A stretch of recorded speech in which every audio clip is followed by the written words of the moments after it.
most intense, thrilling, electrifying sport on the planet. Mixed martial arts. You've been looking for the definitive podcast to call your new home to hear everything about it. The search is over. This is the MMAnomaly Show. No filter. Bringing you the hottest MMA breakdowns straight from the heart of the octagon. This show is all about MMA breakdowns. For fans, by fans. We're talking UFC, MMA, and the occasional big boxing match. We'll bring our unique take on how these fights are going to play out and who we think are the best bets. Welcome to the MMAnomaly Show. No filter.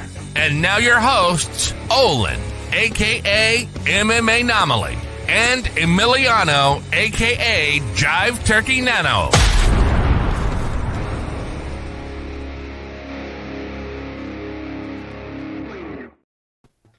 What is up, fight fans? Welcome back to another episode of the MMAnomaly Show, No Filter. I'm your host, Olin, a.k.a. MMAnomaly, and with me, as usual, is the co-host with the most, Jive Turkey Nano. How we doing, Nano? Let's go. I am still riding this high from UFC 300, baby. Great to see y'all. I can't get enough of it, man. I can't get enough of it. I've been watching clip after clip, recap after recap, GIF after GIF, brother. So much to talk about. Can't wait, but I got to address the elefante in the room. There's a third amigo here. There's a third musketeer. What up, Mad Max, my boy? How we doing? What up, boys? Thanks for having me. Dude, I know coasting off a high like that Dustin Poirier versus Benoit Saint-Denis. Dude, I was coasting on that high for a good 2 weeks afterwards. 300. Maybe I'll get 3 weeks out of it. This shit was wild. Man, I genuinely feel like, I mean, we did a vacation right before UFC 300. We get right back, and then UFC 300 happens. My birthday was the day before UFC 300. I mean, your guy feels like I'm going to have just a major adrenaline dump. My body doesn't, my brain doesn't know how to make dopamine anymore right now, guys. Somebody asked me how many times I've watched the clip of, or the replay of Max Holloway knocking out Justin Gaethje, and I just responded with yes. I couldn't tell you how many times I've seen it. It's so incredible. I fall asleep with it on repeat on the big screen nowadays. Just honestly, one of the best knockouts you'll ever see in your entire life. And you know, again, speaking of addressing the elephant in the room here, guys, before we jump into the bottom of the card and work our way up here, breaking it down, our reactions and what we think is next for the biggest winners here, I just want to say, like, thank you to the MMA gods of old and new, because you got to think, for the first time in some people's lives, they watched mixed martial arts on Saturday night. And lo and behold, they saw those fights. Max Holloway versus Justin Gaethje, Zhang Weili versus Yan Xiaonan, the main event in which a man literally got cup checked and said, "Not now, Chief, I'm in the fucking zone," and then proceeded to send a young man to the shadow realm. Like, this was a first-time fight experience for some people. And that is just something to just honestly be thankful for. To truly clap about, guys. Like, it is a great, like, best case scenario for these new coming MMA fans. So with that being said, we are going to jump right on into the bottom of this fight card. And I mean, this is how you knew it was going to be a good time, folks. The starter for this night of fights was Davison Figueiredo coming in against Cody No Love Garbrandt. What a fucking fight to start off the night, right, boys? Oh, yeah. Absolute banger. Absolute banger. What? My God. Nano, what do you think of this one, man? Take it away. Brother, I appreciate it, man. Yeah, honestly, I felt like it was exactly what we thought was going to happen. Cody came out the gate, showing his speed, was hoping something was going to land, simply was not. I think Figgy just looked too cool, too calm, too collected in there. Cat looked strong.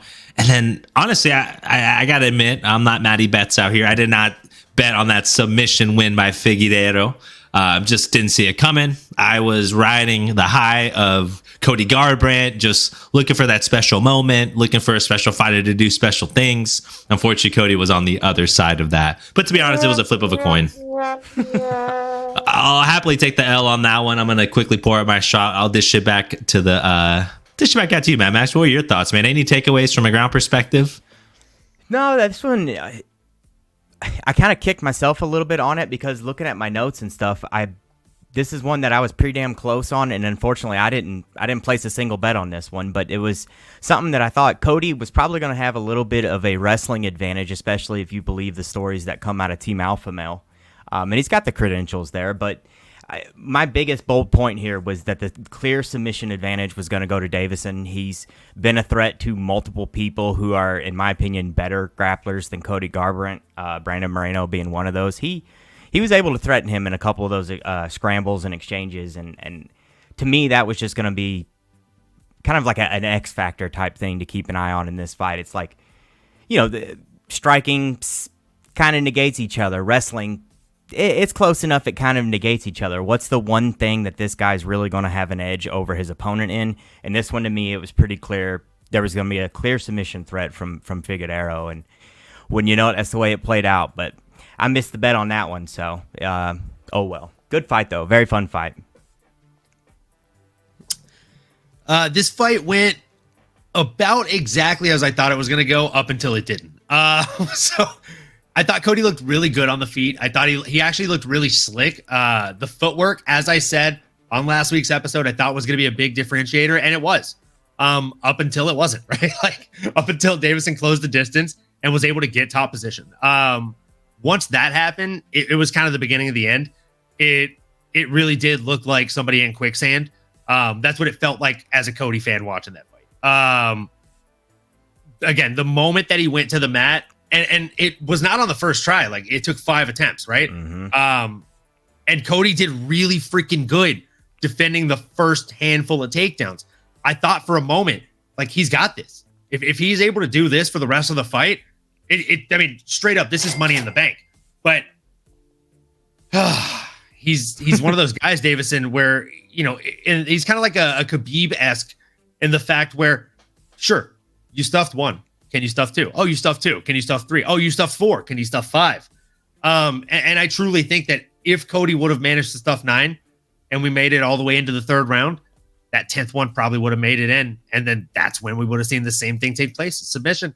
So it's one of those situations, kind of like in Jack Della Maddalena versus Rude Boy Randy Brown, where Rude Boy did all the right things up until the one moment where he didn't. And then Jack Della Maddalena made him pay for it. That's exactly what we saw happen here. I don't necessarily think we need to see Cody retire. I'm not here for the glass jaw conversation. I think anybody can get caught, and we've seen him get caught by some of the best people in the fucking business. So miss me with that bullshit, as the kids say. I don't need to see the guy retire. But as far as Davison Figueiredo, I've been a Davison hater for a long time. I just feel like he's typically a dirty fighter. But in this one, didn't see him slip up. Didn't see him do anything dirty. He actually impressed the fuck out of me in this fight. But we let Nano do the breakdown first. So we'll give him the steam first. So let's do this shot and then tell us who you got on the tip of your tongue for young Davison. Cheers, brother. So, and what I did do this round was a little different. It was UFC 300. All the stops are out. I did try and do what I thought were going to not go the distance. I actually ended up picking 10. The highest was 8. That was what happened this weekend. I thought with a 300K bonus that might have maybe invigorated some more of these fighters to shoot for the finish, but this was one that I did not think was going to go the distance. It was only $1 to get me back. Let me double check here. $1.50. So I guess, I'm getting positive there. But yeah, brother, all in all, this was a fun fight. And both of these guys, honestly, in my opinion, I think went up a notch. Obviously, Figgy did in terms of the rankings. He's now ranked 6th, but Cody didn't lose any stock in my book either.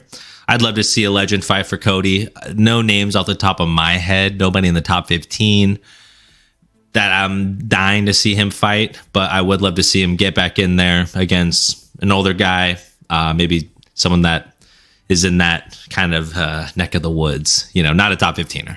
Don't have a name though. I'm curious if you guys have anyone, but I do think Figgy, man, he's right where he wants to be. Number 6. Mm-hmm. only a handful of guys in front of him, and then the champ, obviously.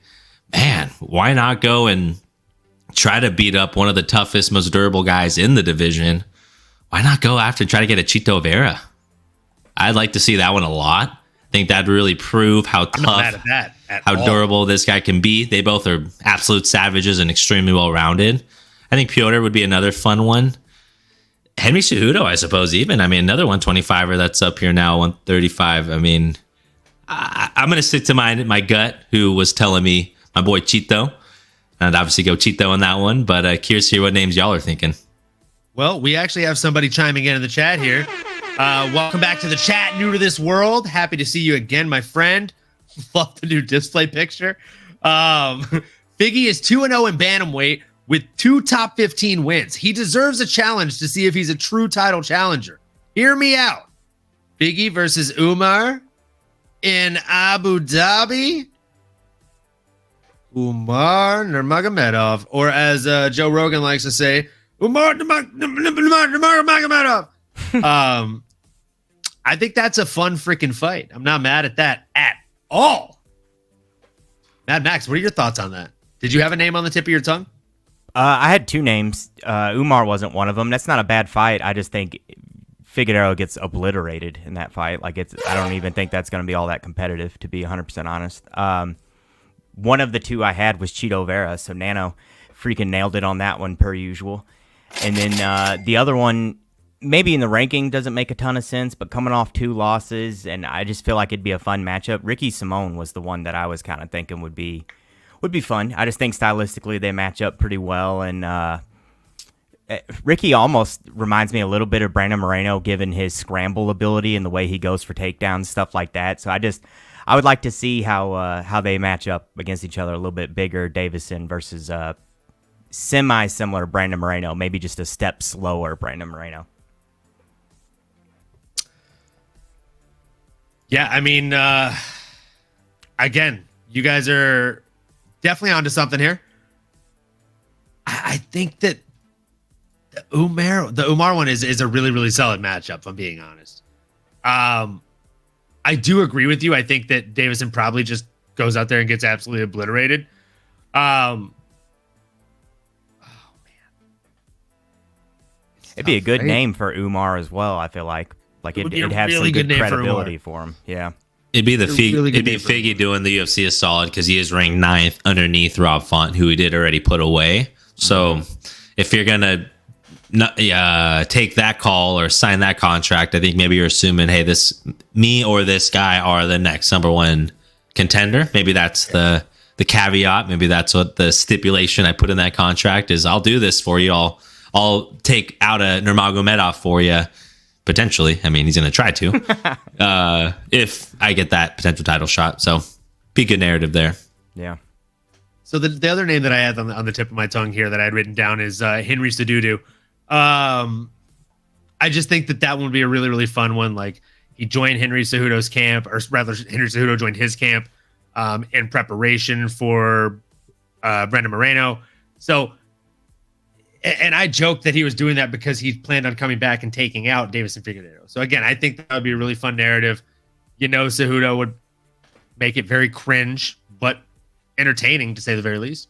So I also think that'd be a really good test for him, if I'm being completely honest here. I think the wrestling, the grappling overall, Mad Max, hopefully you appreciate that, from Henry Cejudo would pose major threats for Davison Figueiredo. However, Figueiredo's kind of straight Brazilian Jiu-Jitsu, I would be entertained or rather intrigued to see what that looks like against the Olympic gold medalist in Henry Cejudo. I don't know if you guys know that about Henry Cejudo, but he's won an Olympic gold medal. I was unaware of that. Cejudo did? Yeah. Interesting. What who would you take in that one, you think? Oh man. It's tough. That'd be one of those fights where I feel like I'd go back and forth with myself up until I see him at weigh-ins. Just see the stare downs. But right now, gun to my head, fuck. I think I'd take Cejudo. Same. Ooh. I just think the scrambles would be too much. I think it'd be really, really hard for Davison to get any kind of control on him. Motherfucker's hard to submit too. Yeah, Damn, so they're only extremely 1 hard. year apart as well. I was going to say Figgy if I felt like he had a little more youth, a little more tread on the tires, but he's in the same neck of the woods, so that's a null point. And Cejudo's wrestling and his fight IQ are pretty substantial of a advances there. So give me Henry Cejuduki for sure. Cejudo. Cejudo. So man, it's definitely gonna be a night of a little bit of drinking here. So Bobby Green versus Jim Miller. This one was just not at all what we expected, guys. I love Bobby Green. I've taken not one but two pictures with him. He's a fantastic guy. Bet against him. One of the few times I bet against somebody that I met. Won't be doing that again. He went out there and, I mean, I'm just going to take the lead on this one. He went out there pretty much aside from round one, beat the brakes off of Jim fucking Miller. It was sad to see. It was really sad to see. Because I love Jim Miller. I love Bobby Green too, but I really love Jim Miller. And, you know, I wanted to see him get the win at 100, 200, and 300. I thought it would be a beautiful Trinity moment for him. And then, you know, in 3 years, maybe come back out of retirement and fight at UFC 400. Fuck it. Why not? But I digress. 187 to 58 total strikes landed. 186 to 57 significant strikes landed. I don't know if you guys are great at math or not, but all but one of the total strikes landed on each side of the fight were considered significant. These guys were throwing everything but the kitchen sink. Hell, I think at one moment, one of these guys may have actually thrown the kitchen sink. It was just an insane fucking fight. The volume out there between these two guys, right? Like one guy threw 145 strikes. The other guy threw 320. To do some quick math for you, you carry the one. That's a shit ton of fucking strikes thrown, guys. It's a lot of volume. And on top of that, Bobby Green flexing the grappling a little bit, went 1 for 1 with 100% takedown accuracy there. Looked really slick. I think this might be the best we've ever seen Bobby Green look out there. Looked like he was patient. He was taking his time. That first round looked like maybe he just needed a minute to wake up. But once he got the kind of bearings and you know, everything behind him, once he was kind of awake out there, he looked like a fucking force. Impressed the hell out of me. Shocked the hell out of me. I'll gladly do a shot for Jim fucking Miller any day of the week. So I'll pour that up and we'll go ahead and pass it to Mad Max. How we doing? Man, you were talking about 300 being a good card for kind of the casuals or for the uninitiated, I guess, if you want to call it that. I had a buddy come over from work who's only watched like 2 UFC cards, and first thing out of his mouth pretty much as soon as he walks in are like, what are the bets that you're the most certain on? And this was one. I only threw 2 out there, and this was one of the 2. I took Bobby Green in the money line. I thought that anything less than 200 surprised the shit out of me. It bummed me out to pick against Miller, but this one, like we talked about on the 300 breakdown episode, I thought there was going to be a pretty clear speed deficit that Jim Miller was going to have to try and find a way to overcome. Jim Miller had gotten pieced up pretty bad in his last fight. And Bobby Green, the other thing I touched on is his wrestling. I think he's got actually pretty underrated wrestling. Now, his submission game leaves a lot to be desired, but it's like the dudes that we've seen him get manhandled by are... there's no tactful way to say it. They're leagues above Jim Miller at this stage in the game. Jim Miller's he's a pretty good grappler. He's a better submission grappler than he is like a straight up wrestler. And I think Bobby Green is hittable, but Jim Miller, while he landed some shots, he just doesn't have the pop to put him away, which I actually think he was relatively close. Bobby Green, I think, kind of got stunned there at one point in the first round, but this one to me was... It was unfortunate. I hated seeing Jim get busted up like that. I wish he could have maybe taken a W and then retired. Like at UFC 300 would have been best case scenario, but unfortunately it didn't surprise me. I took him straight up, put him in the DraftKings. That was one that I felt pretty sure on. Old Bobby Green's a motherfucker for some of these guys. Nano, what did you do, man? Yeah, I was staying away from this one. I think just because my heart knew I was going to be leaning Bobby. That would have been my pick if I bet on it at all. But I didn't bet on it to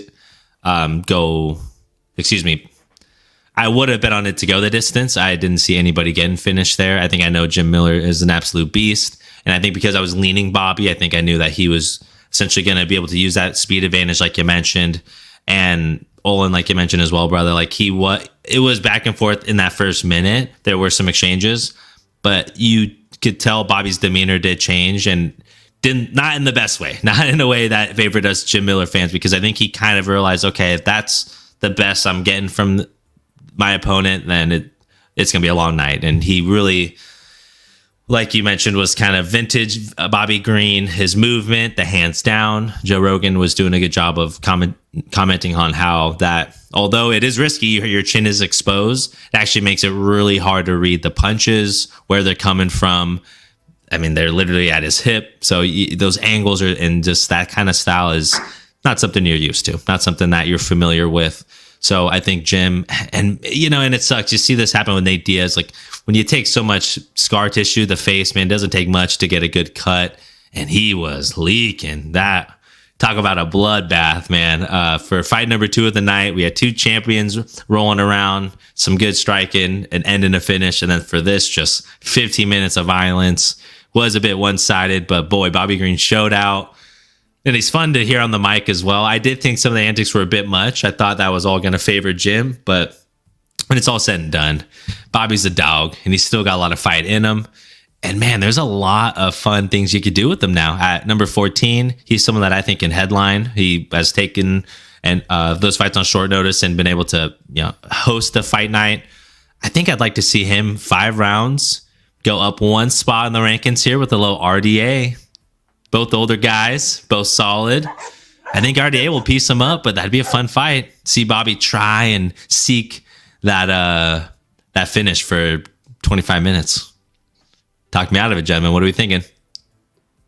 I don't know if you're in a rush to spit a name out of that mouth, Mad Max, but I got one on the tip of my tongue for damn sure. I got nothing, man. I actually didn't have a good idea for Bobby Green. What are you thinking? I'm thinking maybe I don't care if it's 3 rounds. I don't care if it's 5 rounds. I don't care if it's in the backyard. Bobby Green versus Dan Hooker just has fucking fireworks written all over it, in my opinion. Just let those guys bang, bro. Let those guys bang, bro. That'd be a good match. That'd be a real good match. I think Dan's got to get in there. Him with BSD, didn't they? Old Dan Hooker. I thought I saw that today. I was just saying he's got to get back in there. Ooh. Yep. I think it's being targeted for, what did they say? I forget which card it was, but I literally had just seen something before I got on here with you guys. Dan Hooker and BSD or Bobby Green and BSD? 3 days ago, Dan Hooker reveals plan for a clash with BSD in September. As a matchup with the winner of UFC 300 bout in June. Huh. Well, wait. Both your guys' picks would be fun, though. I mean, RDA, honestly, maybe even makes more sense as far as the rankings are concerned. Yeah, I mean, that one definitely makes more sense. The one that I want is just from a pure fan perspective. I think it'd be just a fucking barn burner of a fun fight. I don't know, because Dan said he was offered the French guy. So I don't know if that was him insinuating like he didn't fight him because Dustin did. Yeah. I'll have to rewatch the video, but that I did see that specifically. But I interpreted that like he declined it. Maybe he wasn't healthy or just was offered that. I didn't interpret that to be, that's like he's next. But that is a good call, I guess. Honestly, maybe I thought it was like, I was offered the French guy, like kind of passively, but maybe it is like I was just offered the French guy. Like, totally different tone. I don't know. We'll have to read between the lines. Let's read between the lines on that one. I don't know. I don't think there's anything confirmed. I think that's all just kind of hearsay. Again, I wouldn't mind that fight. I wouldn't mind, as you said, Bobby Green versus RDA. That'd be fire as well. It would also make more sense from a ranking standpoint. But I digress. We have another fight to go over here. We had a bit of a women's barn burner back and forth bout. Jessica, the Pitbull herself, Andrade, coming in against Marina Rodriguez. Man, this fight was back and forth. I'm glad I didn't put a shot on it. Man, I thought Marina looked good for the first round, maybe round and a half. And then you could just tell that those strikes from Jessica were really starting to get to her. She started to slow down significantly, but I'm not going to take the lead on every fucking fight. Mad Max, lead us through this shit. Let us know, how did this fight make you feel? I think what you were starting there, you pretty well nailed it. It was something that, it was kind of like we were saying with the breakdown here. Marina was going to have a pretty significant advantage in like the technical striking front.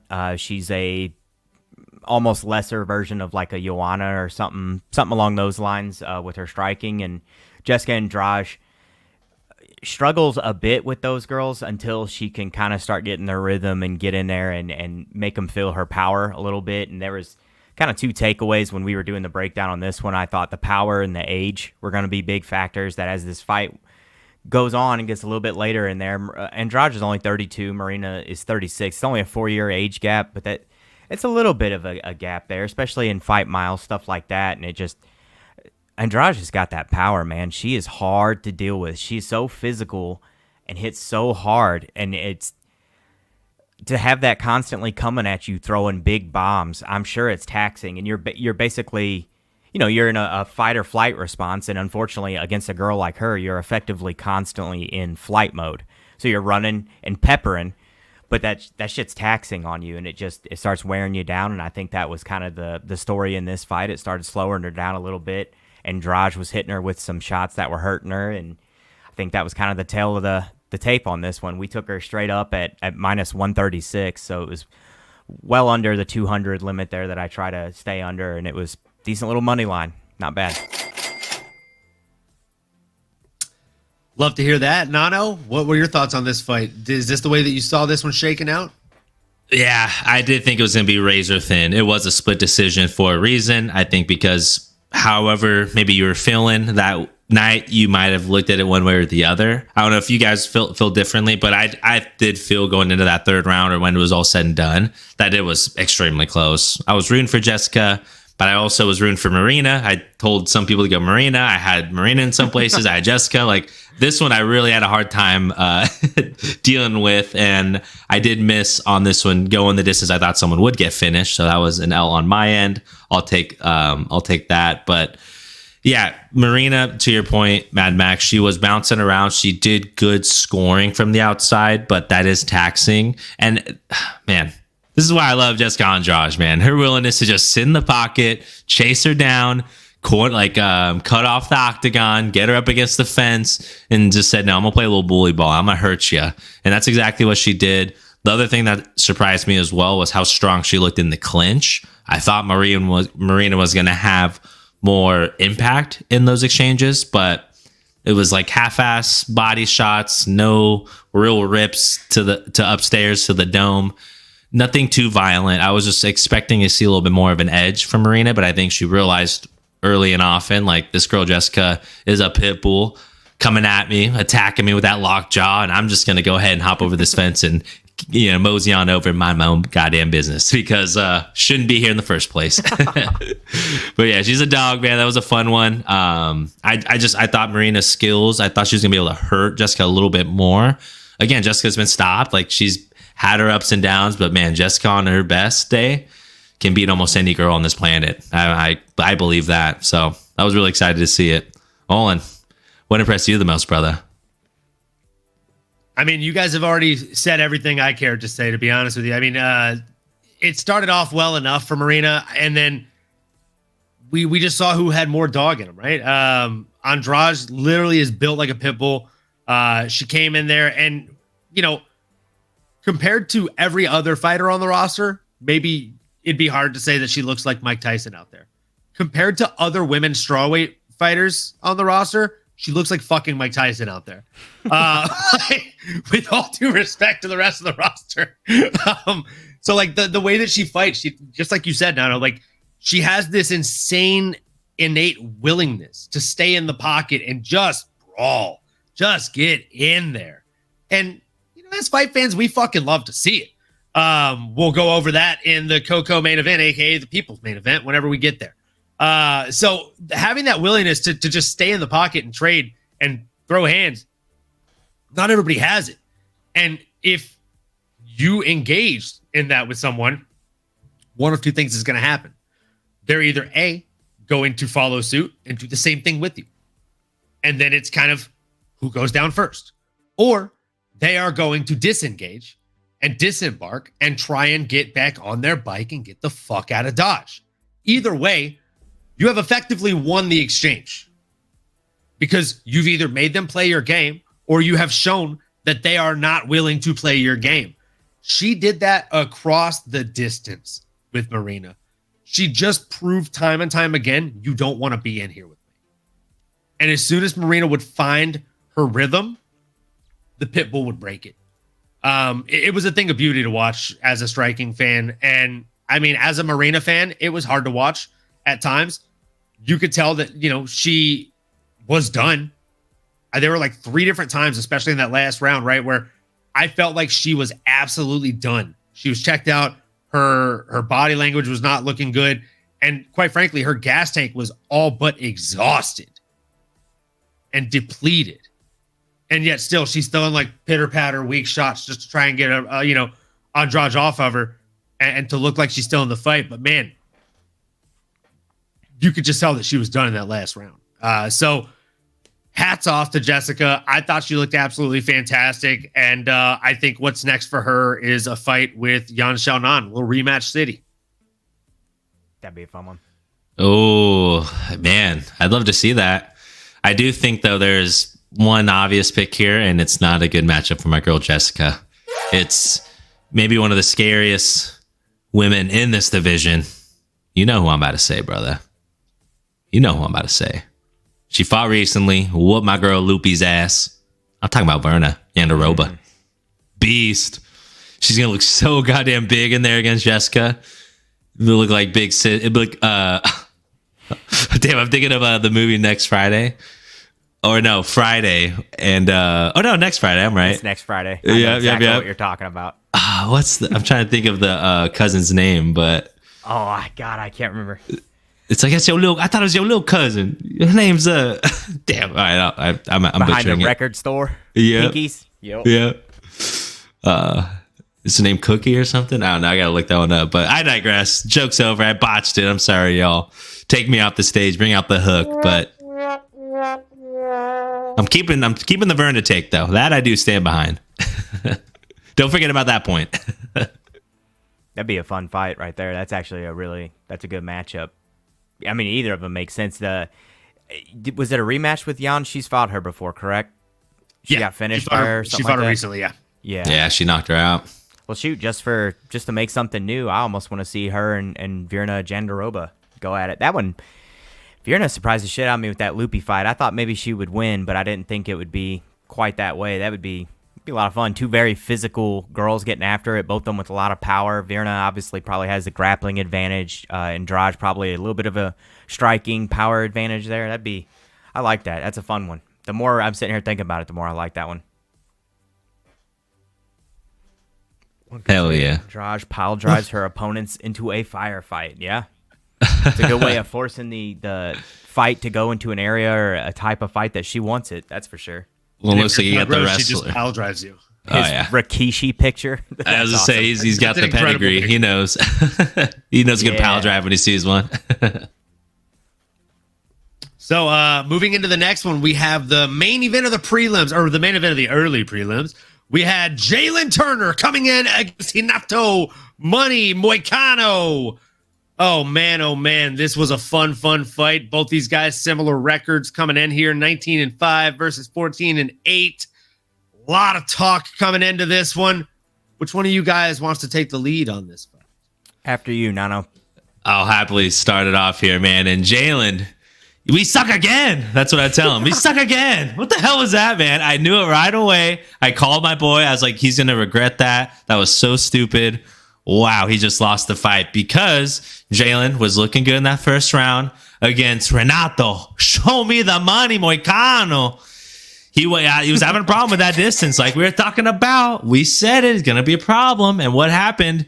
As soon as Jalen saw an opening, drilled them with the right hand, sat our boy Renato Moicano down. But what did Jalen do? Played Mr. Nice Guy after he almost murdered Bobby Green. So he walks away like he would in walk-off home run, or like Nick Young did back on the day on the Lakers when he shot the three-pointer, turned around, started celebrating, and missed it. It was the same exact thing. Same exact thing. You see your boy Jalen walk away. He should have known Herb Dean was his ref. He should have known that he's going to have to kill him because Herb will not stop it ever. But he looks at Herb, throws up the hands like, what the hell happened? Now, Renato did make up a good point. One, he said jokes on him, which I think was hilarious. But also, our boy Renato, man, he knows that Jane didn't want to go to the ground. And he made that very obvious later in that round and following into the second round. Renato, man, what a dog. Jalen, and it sucks. I don't want to say he gave up because that's definitely like not what happened, but he didn't like one of those punches that Renato landed, or maybe 2 or 3 or 4. There was a handful of them and more. But man, put him out. Not even a submission. He TKO'd him, man. He just beat him up to oblivion. That's what shocked me the most, was that Jalen didn't have an answer for that.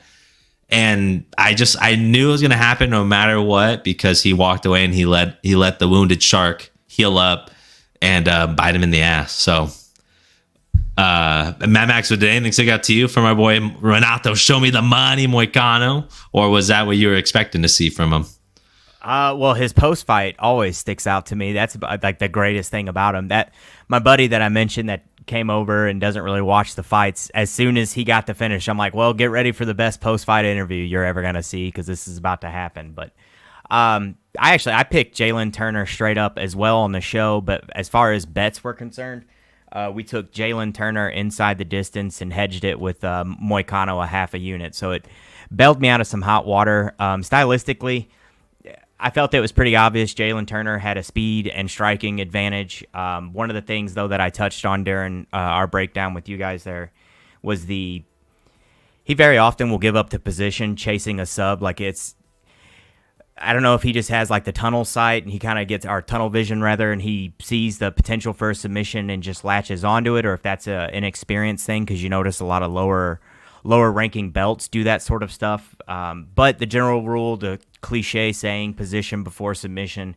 And one of the things I definitely wanted to make sure I touched on last week was that Renato, that dude knows all about positions. I mean, that was his key to the victory over Drew Dober, was positional advantage and dominance on the ground. So I thought if it did go to the ground, it would go that way, but I thought Jalen would probably sleep his ass. I know he hurt him with that body shot and then sat him down. I figured it was going to be more of that, maybe like a flying knee or something like that. I was pretty sure Jalen Turner was going to get it inside the distance, but I lucked out on that one, hedging it. So, yeah, not super surprising, but it was a fun one nonetheless. I got to brush up on my 6 lessons of the Austrian economic system, or whatever the hell, I guess.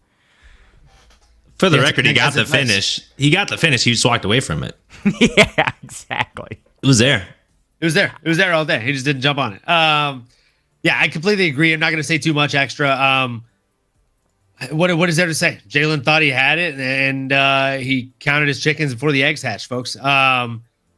Tale as old as time, song as old as rhyme. Renato is a beast, as they say.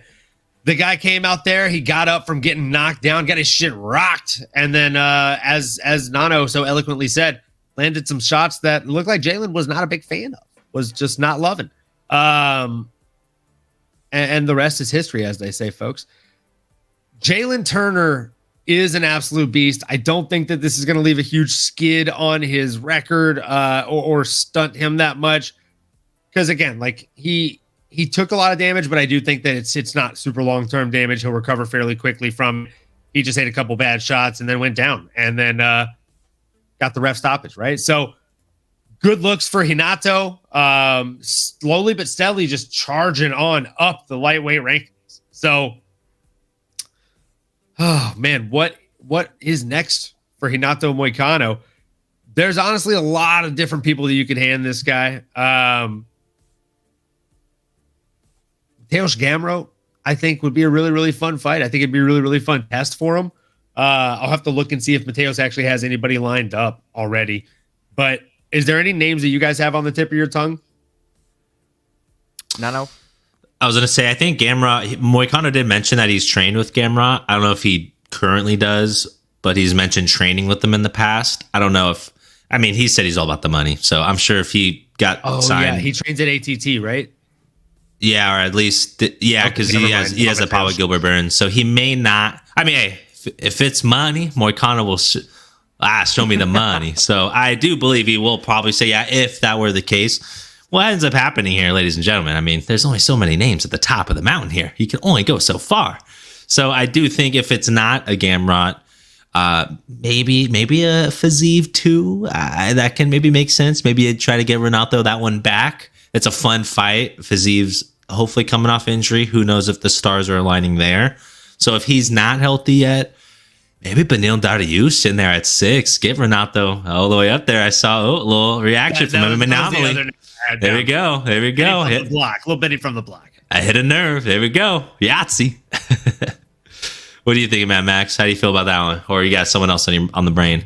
I had considered Benny. That's sitting here looking at it. That one actually kind of makes sense too. That's a good pick there. The one I was thinking is just another guy from this card coming off a win there. Was old Bobby Green, similar in age, stuff like that. I was like, that'd be a fun matchup. Rankings wise, they're 5 apart, but Renato doesn't strike me as a guy who's super concerned with the rankings. It's more about the money, as he always says, because he can't afford to lose. And Bobby Green's all about that money, so I think they'd make it happen. But the Benny fight actually makes sense, so I would lean that way, but I think the Green one would be fun.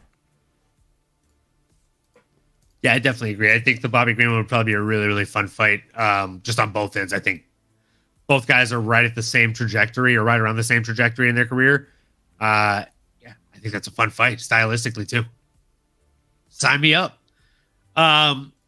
Guys, this next one. Oh, man. This next one. I kind of stayed away from it from a betting standpoint for the most part. We had Super Sadiq Youssef coming in against Mr. Diego. Where are you? Lopez. And man, oh man, it's what a interesting guy. His sister, I think, is like a 3rd stripe black belt in Brazilian Jiu-Jitsu. His dad is some shit I've never heard of. Like, it sounded like a Pokemon thing. I had to look it up.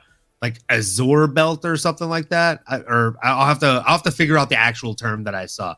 But it's like not a coral belt, is he? Coral belt. That's what it is. A coral belt. Yeah. Goddamn. Okay. Yeah. So his dad is a coral belt, and he is like serious. a 2nd stripe black belt in Brazilian Jiu-Jitsu. And yet all of his wins in the UFC are knockouts. What is happening? Sorry. I couldn't wait to share that fact. That's wild. That shit is I didn't insane know about to that me. coral belt. That's Dude. super crazy. Like, everybody in this dude's family, he has like a family lineage of I can snap and or tap your shit. And he's like, I think I'll go out there and just punch him with my hands. So good on him. He went low, then he went high, and then he went low again, then he went high again. A lot of body work, a lot of head work. He dropped them. Looked like Rock'em Sock'em Robots out there. As a fight fan, that was just a fun one for as long as it lasted. We call that, around these parts, a bottle rocket style fight because, once you light the fuse, get ready. It's not going to last a long time, but for every second that it does, it is fucking exciting. And that is exactly the kind of fights that Diego Lopez puts on. Felt bad for Sadiq Youssef. Felt bad being a Super Sadiq Youssef fan. At least he had the huge breakthrough with the Disney Plus voice acting part right before this. But man, it's tough to only land 2 strikes in a fight. His opponent took less than 30 to knock him out. Oh, and those things were strong. They were long, and he looked like he was trying to do Sadiq wrong. So I digress. I am going to go ahead and pass it over to the masked man on the right. Mad Max, tell us what you thought about that fight.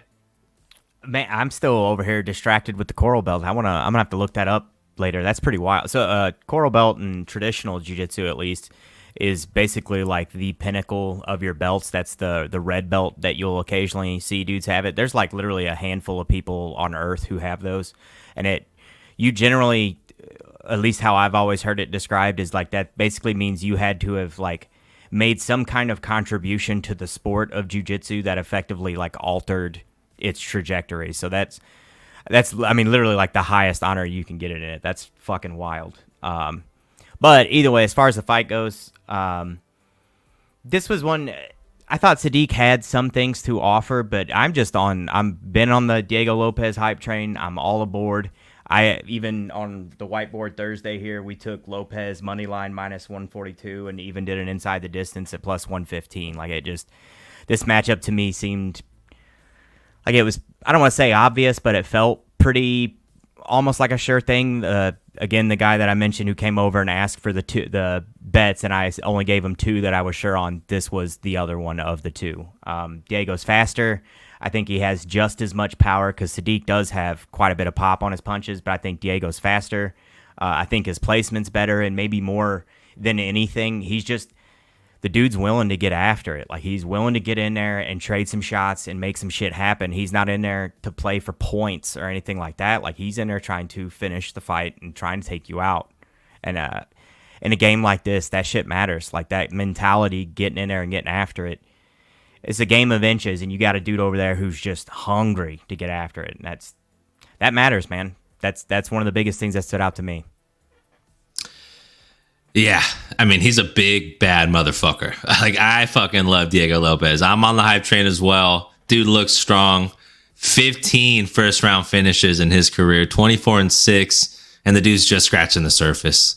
And honestly, when I look at the rankings, like, I think he has a case to be made that he can be skyrocketed. And no Icarus here, ladies and gentlemen. No Icarus here, brothers. I do think, even though he's 14 right now, I mean, bro, Aljo's sitting at 8.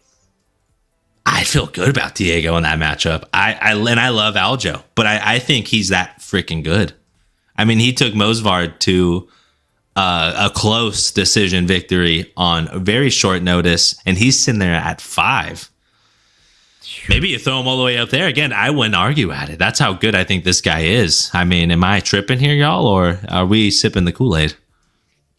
I'm all for it. I think he even asked for that rematch, too.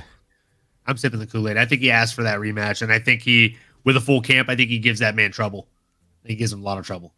Shit, he did on 5 days' notice or whatever. Gave him fits. More trouble than anybody else has. Yeah, I'm all for it. That's fucking big tough, kids. Like, come on.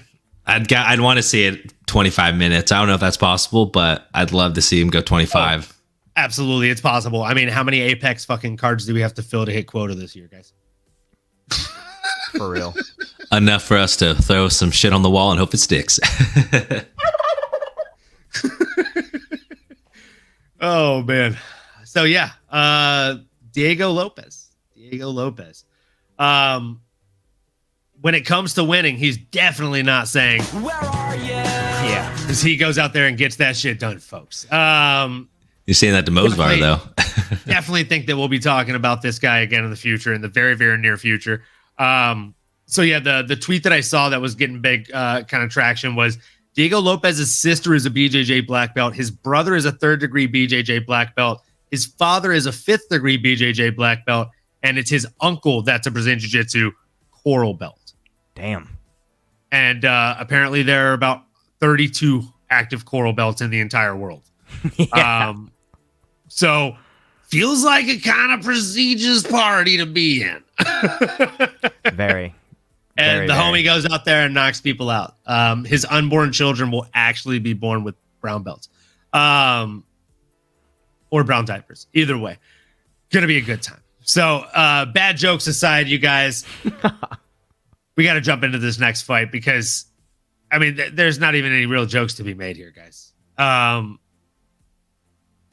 Unless you want to make a joke about Holly Holm trying to grapple with Kayla Harrison.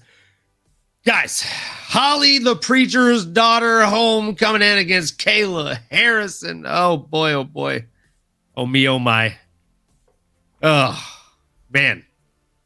Nano, did you see this fight going like this? I mean, kind of, yeah. I think Kayla's no fucking joke, dude. Just seeing her, and then I was trying to look for any body cues. I was trying to pick up on any signs, but she was very transparent. Like, yeah, it sucks. I haven't been here since 16. So I was very, very closely watching the fabulous MMA show, the weigh-in show that they do with DC and the boys, Lorosenko, Weidman. The UFC live weigh-in show? UFC live weigh-in show. So fun on YouTube. Shout out. But yeah, so I mean, I was with a magnifying glass, watching her mannerisms. How does she look up there, and how does she recover, and how does her body react? Right? I mean, you don't know how her body's going to respond to a punch, but you could kind of tell right away just in her demeanor, walking in, how she looked out there. It was, I mean, she's legit, dude. She's the truth. I mean, she doesn't even have to. I mean, obviously she has to cut weight, but I would say, I mean, she could walk into any room in any octagon and beat just about anyone's ass. I would love to see her fight Amanda. That would be crazy. I mean, she is just so gosh darn strong. Those judo throws that she was whipping Holly Holmes around with, I mean, man, it was impressive for me to watch. I think she was gonna make it look that easy? I guess necessarily not. I was thinking maybe she was gonna have to weather a little bit of a storm. Maybe there's gonna be a little bit of gap. Again, how is her body gonna respond? How's her cardio gonna look when she hasn't been at that weight since she was 16 years old? I mean, a little schoolgirl on the block. I mean, come on, that's like 20 years. So yeah, she's legit. She's a pro. Not surprised, motherfuckers, as Nate Diaz would say. But no, I mean, Mad Max, were you surprised at all? I mean, she looks like a freak in there. She has a better physique than me. I want to go hit another arm day just thinking about it. But dude, she's jacked. She's super jacked. I'm glad you mentioned the weigh-in show and everything, because I watched that as well. I think just about all of us were watching it. We were so hyped for 300 by that point. It was like any more content on 300 I could get, I was just devouring it. But she looked drained at the weigh-ins. Her eyes, I mean, she looked sunken around the eyes and everything like that. But then when she actually got up there, and I think we were talking about this in the group chat, when she got up there and sat down at the desk and started talking, it's like, man, she actually sounds okay. She looks tired, but so does everybody who's going through a weight cut. She sounds with it, though, and there's times you get guys in there who can hardly talk. They're stumbling over their words. They seem irritable, which obviously anybody would be, but you can just, there's signs of it, and she didn't show any of them that I could tell. She seemed to be okay. As far as the fight itself, I thought Holly was a relatively live dog here. I think everybody knew that Kayla was going to win. We just thought, for the odds here, you might as well throw like a third of a unit on Holly Holm. There's a game plan to beat Kayla. It was a matter, is Holly going to be able to implement that game plan? Stay away, pepper her from distance, stuff any of the takedowns.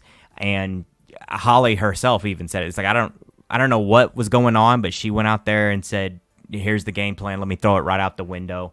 I'm going to run up to this girl and engage a judoka in a clinch. And it's like, yeah, good fucking luck, because you just handed her the keys to victory, and that's exactly what happened. So, like I said, Holly was a live dog if she implemented the game plan. We took her at, got my marker board behind me, a third of a unit at plus 350. Felt like a pretty good bet, but then you had to hedge it with Kayla inside the distance. We did a half of a unit at plus 130, and when you know it, we scooped it up.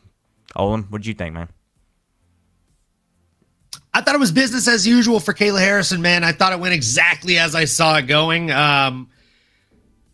Look, what can I say? This is the movie moment for women's MMA. This is the fucking revenge tour for the judokas around the world. And this is the time for Ronda Rousey fans to come out of hiding and rejoice.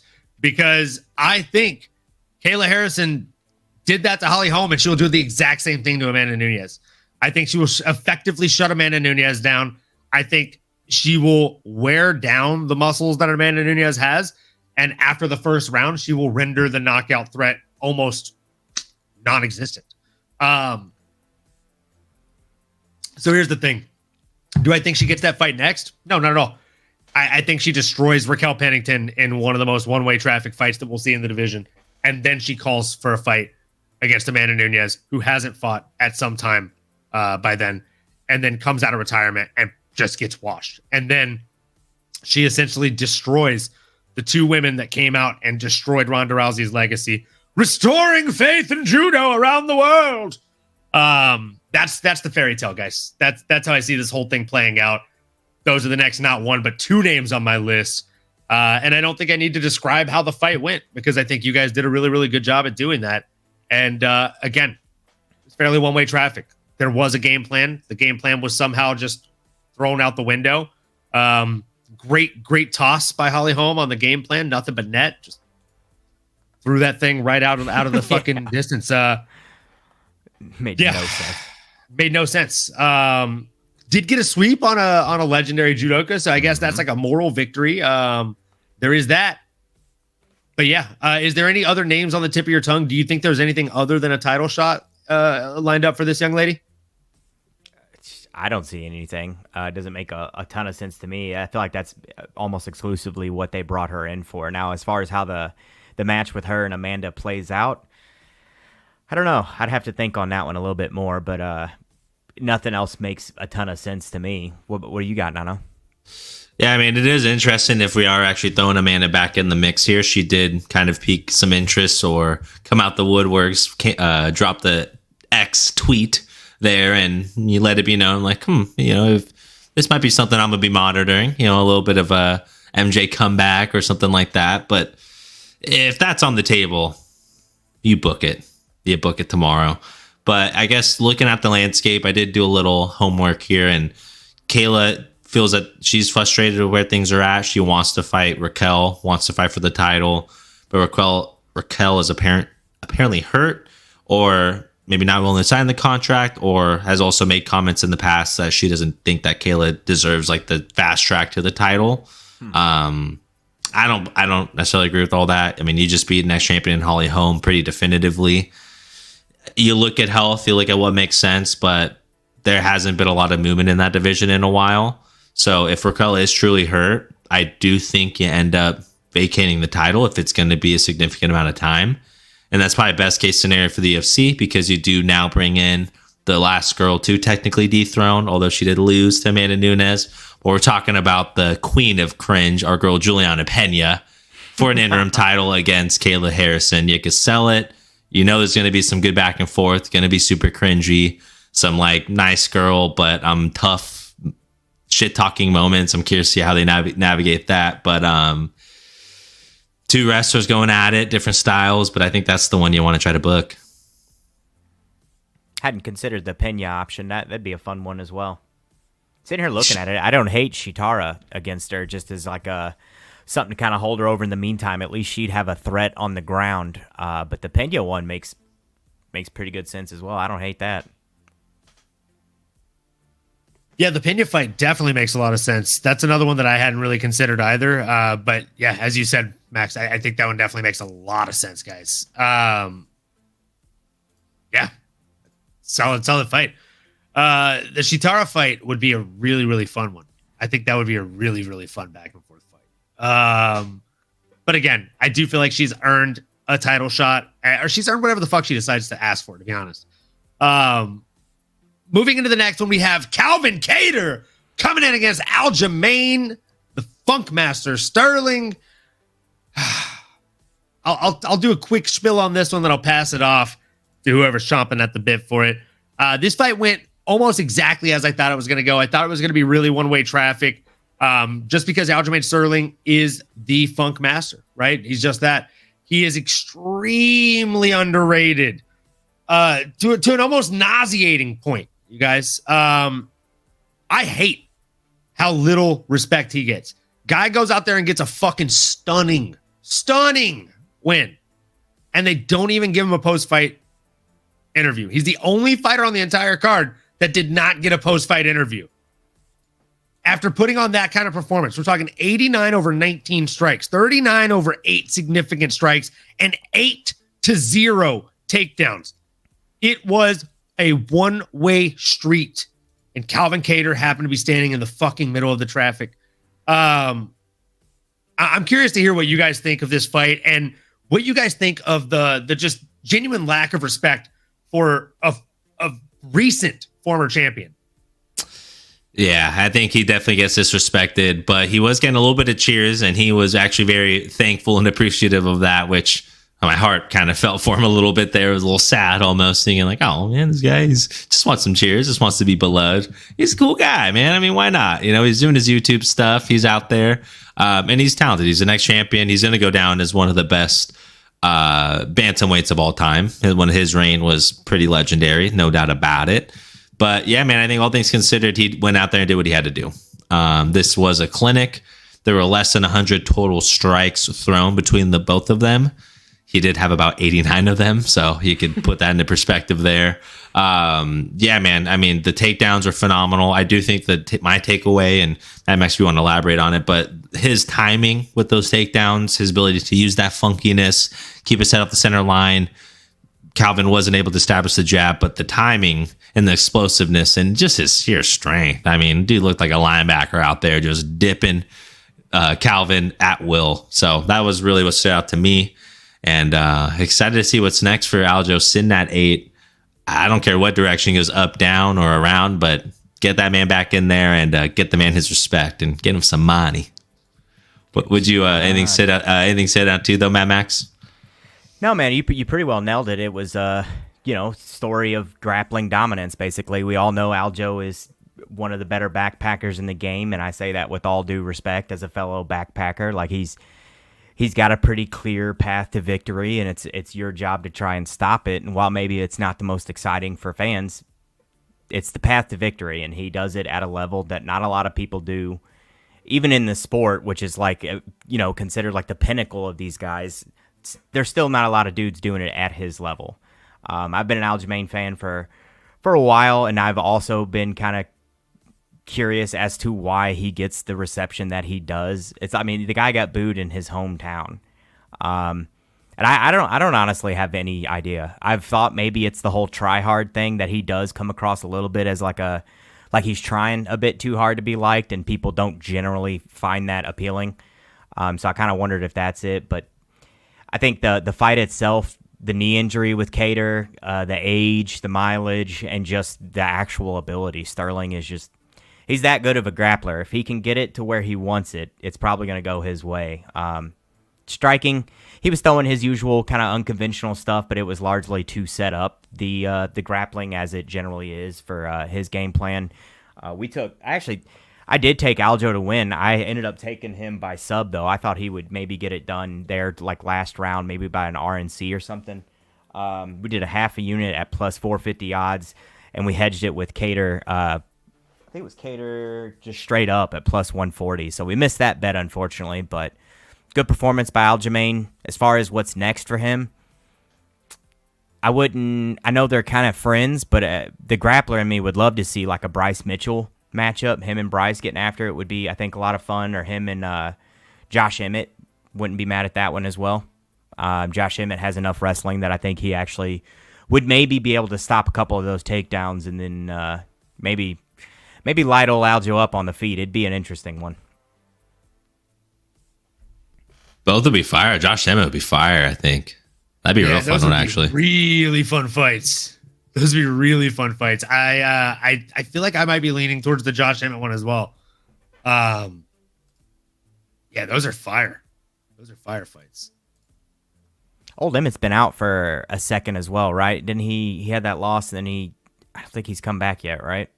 Or am I nuts? No, I feel like it's been a hot minute. Talking about Josh or Bryce? Emmett. Yeah, Emmett. I don't think he's fought after that vicious knockout on our boy Bryce. Neither of them have fought, and that was back in December. So they've both been inactive since, right? Yeah, and Josh's getting older, man. I know he's been itching to get out there. He has his podcast. He's out there in the trenches, doing his thing on the socials. But yeah, I mean, he ain't getting any younger. I think he's ready to continue to get out there and stay active. So Aljo would be a fun one. The next champ. I think most people would want that challenge for sure. Sign me up. Sign me up for that one for dang sure. Yeah, I think that'd be a really fun one. Hard to argue. Hard to argue. Those are really, really solid ones. I think the Emmett one makes the most sense. And man, can we just get some fucking respect for Aljamain Sterling up in this bitch? No. Can we do a shot for Aljamain Sterling? Give this guy some fucking earned respect. Let's pour it out. Let's get the man his flowers. I think the Funk Master. He's gonna be one of these guys a decade from now when people are like really into the sport and stuff. They're gonna be looking back and be like, "Man, that guy was something special. We fucked up on him." Like Demetrius Johnson. Like people look back at his run in the UFC and they're like, "Oh wow, he was actually really good." It's like you guys almost deleted his whole weight class. You said they were boring. You that fucking fools. One is like and he's still one of the best. I know. We got robbed. Cheers. One of my all-time favorites. Cheers to Aljamain Sterling and the respect deserved. He's got a great podcast or great YouTube channel. Mighty Mouse or Aljo? Mighty Mouse. Yeah, he does. Aljo's out there. I don't necessarily subscribe, but hey, I appreciate anybody out doing their thing. Yeah, Mighty Mouse, I actually like follow and watch some of his clips and stuff. I love watching his fight reactions and breakdowns, both of them. Him and Volk. Volk's got really good fight breakdowns. Really good fight breakdowns. Yeah, Volk does a really good job at like articulating different things in a different way too. Like it's not your usual kind of color commentary way, in my opinion. Yeah, Sandhagen's another good one too. I've been watching a lot of. Sandhagen's a lot of fun. He's got a really, really intrinsic mind. Yes. I don't know where the fuck I pulled that term from. I was like, ooh, it's appropriate. That was deep in the mentals. You know what I mean? So now it's time for the main event of the prelims, guys. We had a wild man in Jiří Procházka coming in against Alexander Rakic. My goodness. This just proves that traditional striking training, I mean, it means nothing if you're fighting someone that follows and lives the Bushido code. Oh, man, I digress. If you watch the training footage of both of these guys and you don't watch this sport, you would be like, there's no chance the guy with the 5G antenna wins this fight.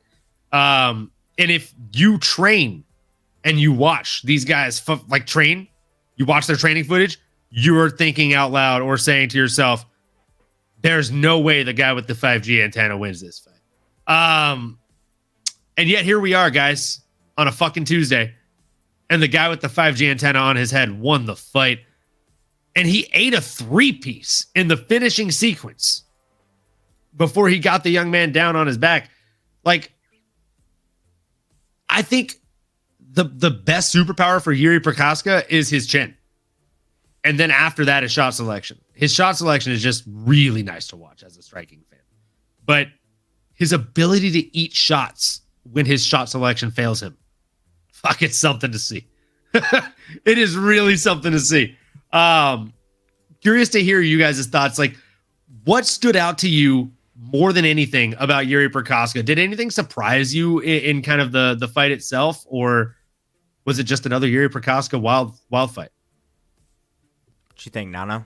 Go ahead. Shoot, brother. Appreciate you dishing it off. Honestly, man, I mean, his durability did shock me. I mean, Alexander is a huge son of a gun, and they were similar to what Holloway chose to do at the end of that fight. It was similar what Jiří was doing. It was throwing caution to the wind. He was wanting to force Alexander into those exchanges, and he took some shots. There was one that he took. It was a clean, long right hand right on that big poofy beard of his, and he like got stopped in place. So you see him, get starched. I'm like, oh, and he bounced right back, kept walking forward. I'm like, okay, he's back. Like, oh my god, I was on the edge of my seat. I was loving it. I'm like, these are some big boys swinging and banging. In that final flurry at the end, I was yelling. I was excited. I actually brought everyone that was watching the soccer match inside because of my reaction. They're like, what the hell's going on? And they came just in time to see Jiří get on top of Alexander, beat him up, force the stoppage. Everything about it was badass. I mean, the technique was out the door. It was just two big boys going in there and choosing violence. So not much more I can break down from a technical perspective. But again, I do think, to your point, MMA anomaly, Jiří is exactly that. He is an MMA anomaly. His movement, his striking, and the angles in which he chooses to strike, although it seems unorthodox and maybe random, I do think there is a dance he's doing in there. I do think there is some rhythm. I don't know it personally. I'd have to study a little bit more. And maybe it's something that when you're in there, you can start to figure out. But there's some method to the madness, and he's got it, man. He's got a special dance to him. And again, I mean, after what happened, how everything finished in the night, I still feel like I would love to see Jiří right back in there. Forget the rest of the division. I'd love to see Jiří fight Alex again. Like, I just think he's that good. I think he's that cool. And Alex, just anyone touches that left hand. I mean, that's like, he's also, that left hand is an MMA anomaly as well. So we're just going to, consider that the Man, Olin, you have to help me with like a OP, like it's like the Desert Eagle and in GoldenEye 007 or He's got the golden gun. PP7. yeah, I'm just trying to think of something OP. Like he's just got something that's just off the Richter scale. It's just not fair. It's a cheat code. He's definitely found an Infinity Stone or two in his life. That's for sure. Facts, brother. But yeah, I digress. We got off track there talking about Yuri here. But yeah, I mean, again, what a fucking performance. I mean, Mad Max, was your boy loving that? I mean, as a casual, you can't help but love that kind of violence. Oh, yeah. What was the reaction at your crib? Oh, he was going nuts. And of course, I'm telling him all about Yuri being a samurai and all this. And it was perfect with the post-fight speech, kind of matching up with that and everything. I'm sitting here the whole time talking about how he's a samurai. And he's like, I know I'm not a samurai. And I'm like, all right, well. He normally says he is one. My bad. Of course, I look like an idiot. Yeah, I know. Like, so I made you look bad. Like, yeah, but you say you are. You call me fake samurai.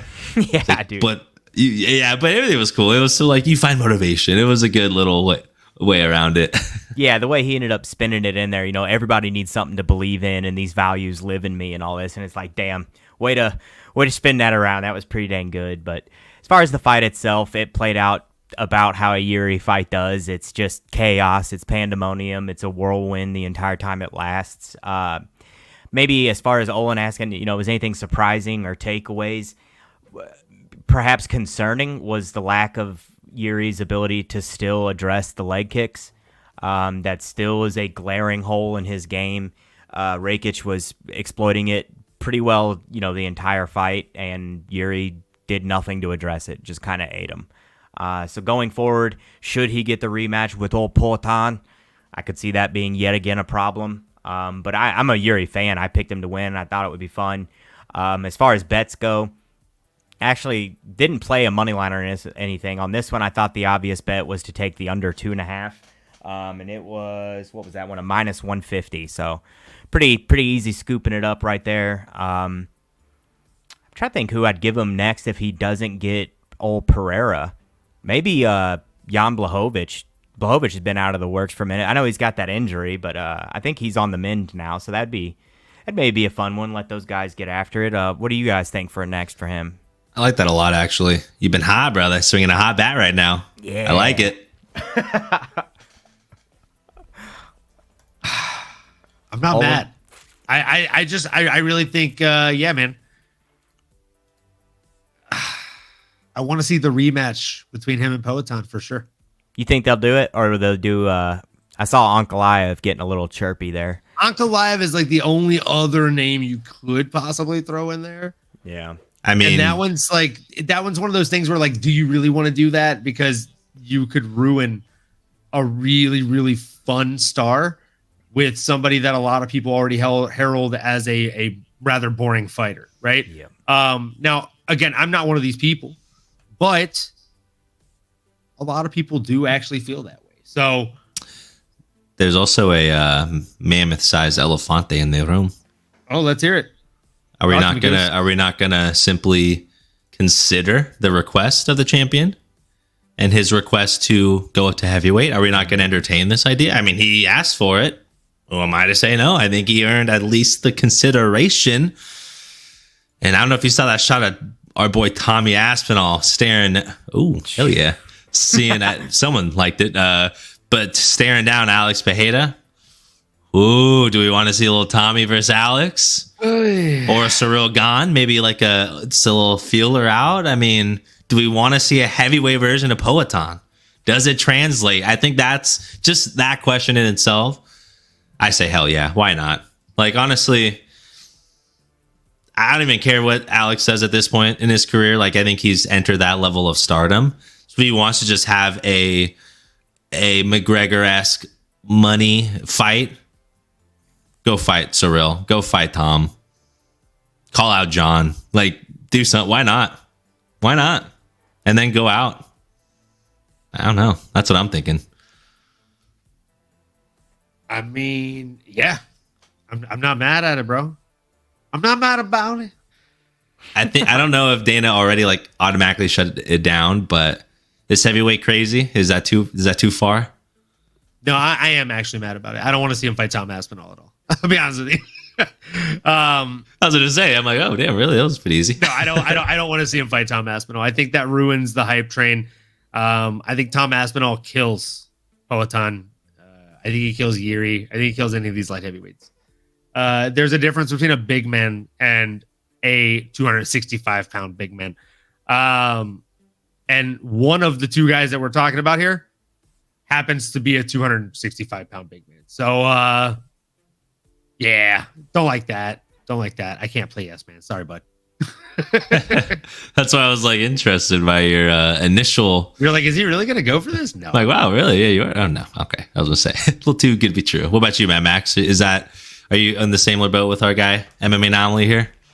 I think it's marketable. Like, and unfortunately, these days that is one of the driving forces behind the UFC. Like, they'll sacrifice the, I guess, sanctity of the sport for what sells. So realistically, I could see it happening. But I agree. I mean, I'll be putting a considerable amount of money on Aspinall inside the distance. I can tell you that. Yeah. I think he wins by just about any way he wants to include striking. He's such a big physical guy. I could see him landing a big shot and putting Poatan out. Aspinall is one of these guys that needs all of one. I think he's insanely fast for as big as he is. The dude moves like a fucking cat. And his jiu-jitsu game is not even close. I see an easy double leg into a baby arm or a Kimura or an arm lock. Like, that's all day long. All day long. Now, I'd like to see it, but I'd probably prefer to see old Poatan stick around and smash up some light heavyweights or something in the meantime. I'd be all right with that.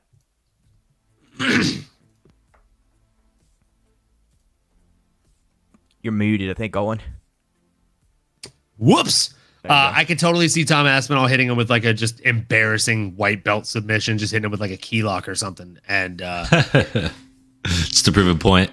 Yeah, like that's literally the thing. Like I feel like he'd hit him with a key lock, and then right after he'd just like give him like the sports pat on the butt and be like, "Good job, pal." And then Poatan would go back down. I mean, yeah. Gotta give him a Jamal Hill. Give Yuri Jamal. That's a fun fight. Jamal Hill versus Yuri Prokaska. Sign me the fuck up for that all day. All day. Sign me up for that one. I like that one. Yeah, I'm not opposed to that one at all. I think that's a really solid fight. Now, this next fight, we got to jump into the main card now, guys. It is time. We have Bo Nickel. Not a dime, not a penny, not a quarter. Bo Nickel coming in against Cody Brundage. We told you last week, guys. The shot is on Bo. The real bets are on Bo. He'd be just a little bit crazy if he didn't sprinkle something on Brundage. Possibly the largest underdog in UFC betting history, on the money line, on the submission, on so many different odd sets for the young man. But within good reason, right? Sure, he landed 33 total strikes, but he just wasn't able to really do anything, right? We did finally see Cody or Bo actually eat a strike. We saw him eat not one, not two, but 33. And only 4 of the ones that he ate were considered significant. Did it look like Bo was ever in any trouble to either one of you guys? No, right? I don't think. Yeah, he said he got punched, but I don't even remember it looking like he was startled or he was hurt. Or there was no body language. I mean, I guess he technically took a punch in the face, but wasn't anything substantial from what I remember. Agreed. Nothing that was actually threatening. He was actually in a fight for once instead of just him mollywhopping some poor bastard. So he was in an actual fight. He got shucked at one point, and that was maybe the most impressive thing. Cody Brundage kind of shucked him off at one point and about dumped him on his head. I was like, oh, all right. And then, of course, proceeded to get taken down and got the shit beat out of him. But, yeah, not much of a threat. It happens. Yeah, I mean, it was tough to watch, right? Like, we all wanted to see Cody Brundage go out there and do a little bit better than he did. But that's just not the way that this game goes more often than not, right? So it is what it is. It was what it was, and that's what it will be. Did anything surprise you about this fight, or did it go pretty much how we all thought it was going to go on paper? Mad Max? Unfortunately, it was more or less how I figured it would play out. I did the 10th of a unit on Cody Brundage, like you were saying there. You'd be silly as a betting man not to at least sprinkle a little bit on him in such a unpredictable sport like MMA. There was the potential something crazy could have happened. I mean, hell, Bo Nickel could have shot a double leg, went too deep on it, and hit his own head on the mat and slept himself. I mean, that shit has literally happened in MMA before, so you might as well do a little bit on there. But as far as how it actually played out, it was pretty well what I expected. Brundage, kind of a gritty vet, so made sense that he made it to at least the second round. I don't know, man. Bo, I like the way they're kind of working him up here as far as experience and stuff goes. And this was a fight to me that it was like, all right, this is a decent little test, and Bo might be like the real deal. Brundage is no punk. He's a tested vet. Now his record's not great, and it's not like they fed him to a killer, but he's the real deal. And Bo, I mean, he kind of handled him.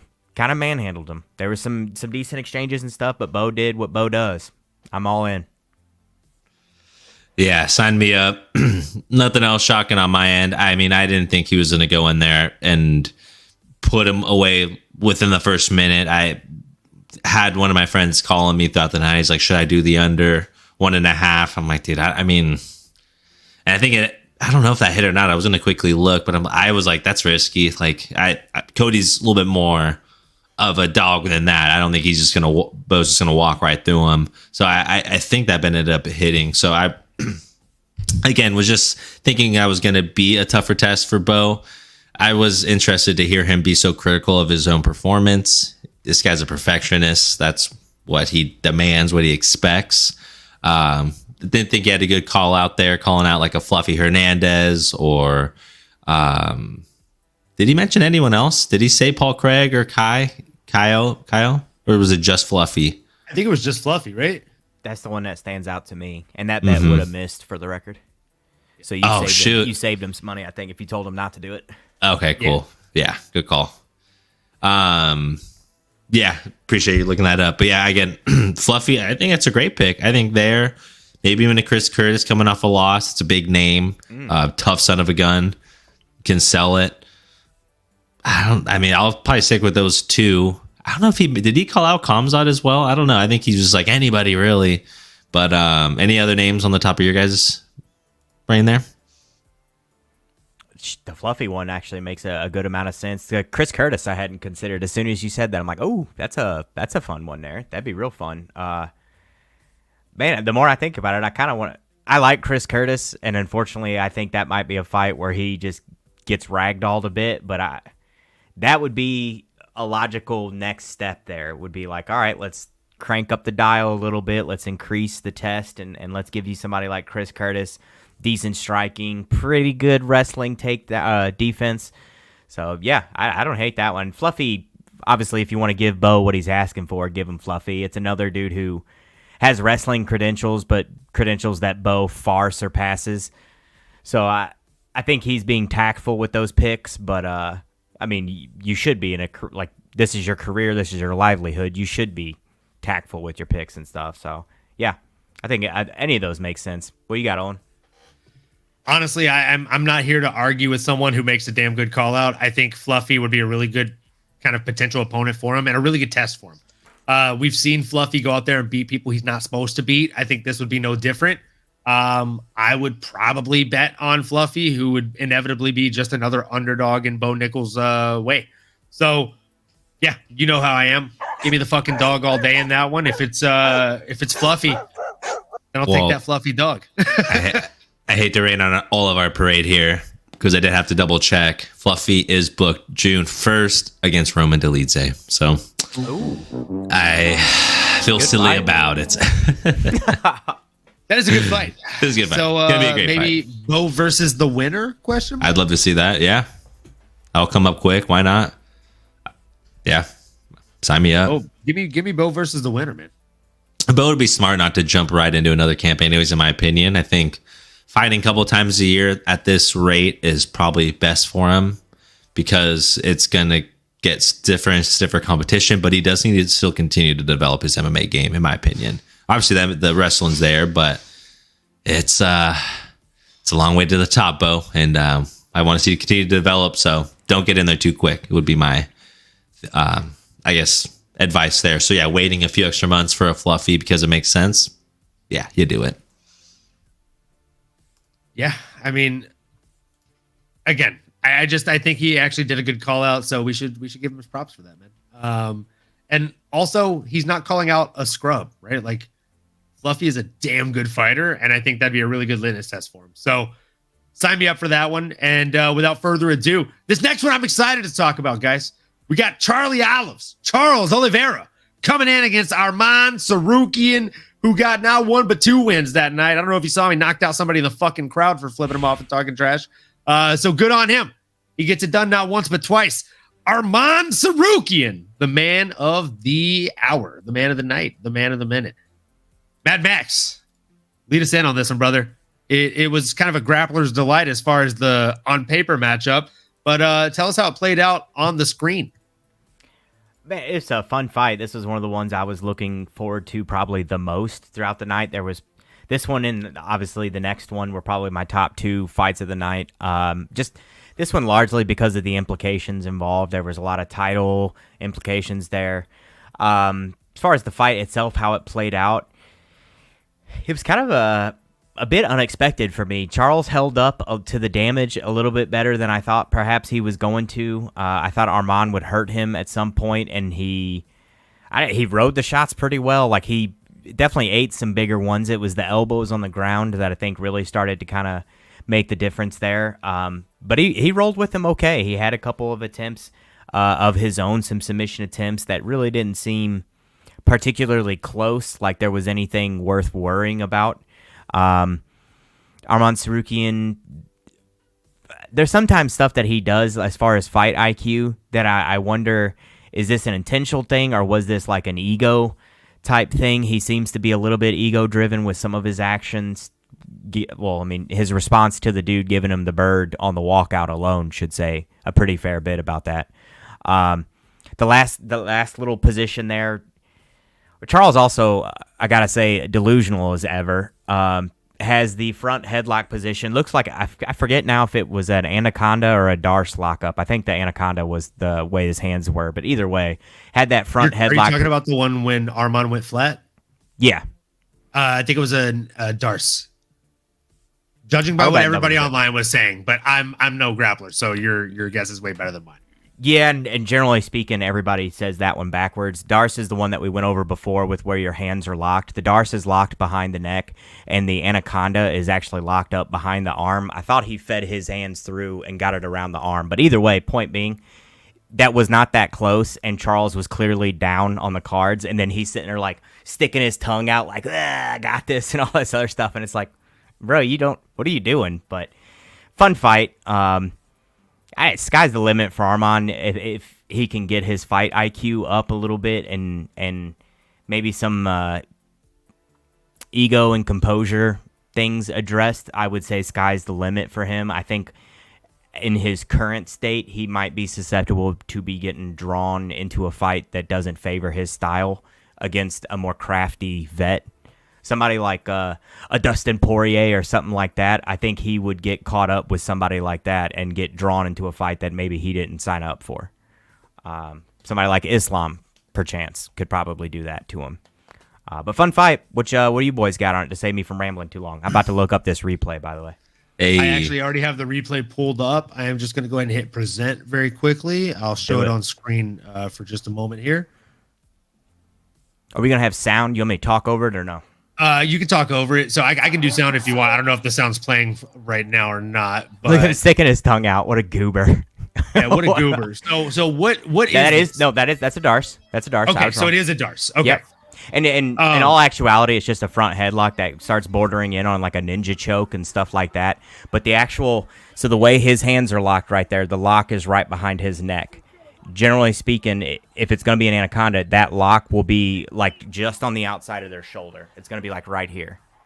And correct me if I'm wrong here. Just going to stop sharing so that way we don't get DCMA'd here. You want him on his damn side, not belly flat. Dana like said we can do it. So Dana did say we could do it. And just in case, God forbid, they think about giving us a DCMA. Let me just do this real quick.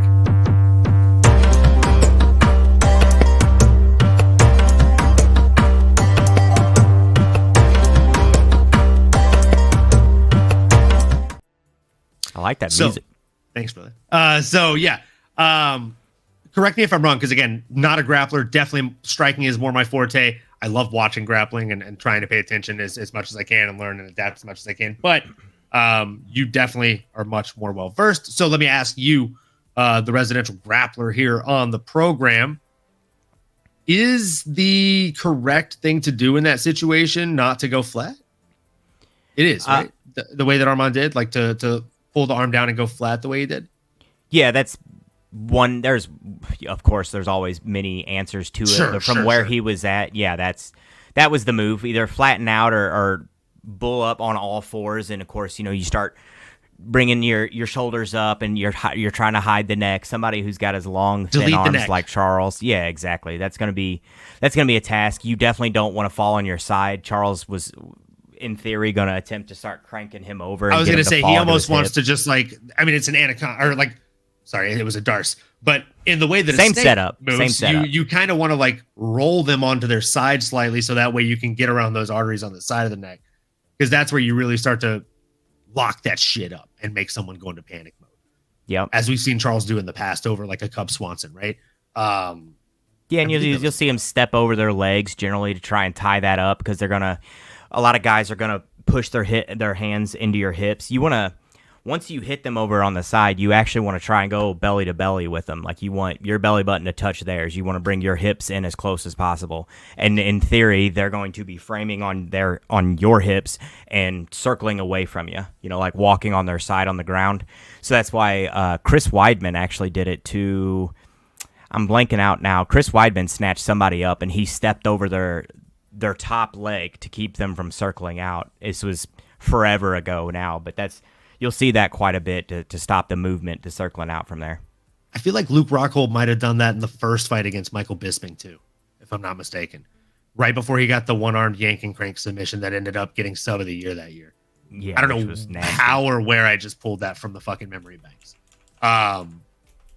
But yeah, I remember that being a very nice submission, and the whole setup to it. If he didn't do that against Bisping, maybe he did it against Weidman, or vice versa in the Chris Weidman versus Luke Rockhold fight. But yeah, I definitely know I've seen exactly what you're talking about happen in a few sequences in the UFC. So yeah, I mean this fight, Charles Oliveira, as you said, he was kind of a goober, right? He pretended like he got things. He thought he got things that didn't happen. I mean, dude might as well have been on fucking Shutter Island, because he was living in Fantasyland, folks. Bad jokes are gonna come, like I said. Whether the crickets are here or not doesn't matter. We might get a few laughs along the way, folks. And I certainly did during this fight, because I knew Arman Tsarukyan was going to get it done. I knew he was going to get it done in impressive fashion, and I just knew that Charles Oliveira wasn't going to have a whole lot for him as far as the submission threat. In fact, I knew that if Arman could survive the submission threat of Charles Oliveira, there wasn't going to be much more else for Charles to throw up at him. The striking arsenal is only complementary to the submission threat. So, yeah, again, Nano, what were your thoughts on this one, brother? Yeah, man. Ooh, excuse me.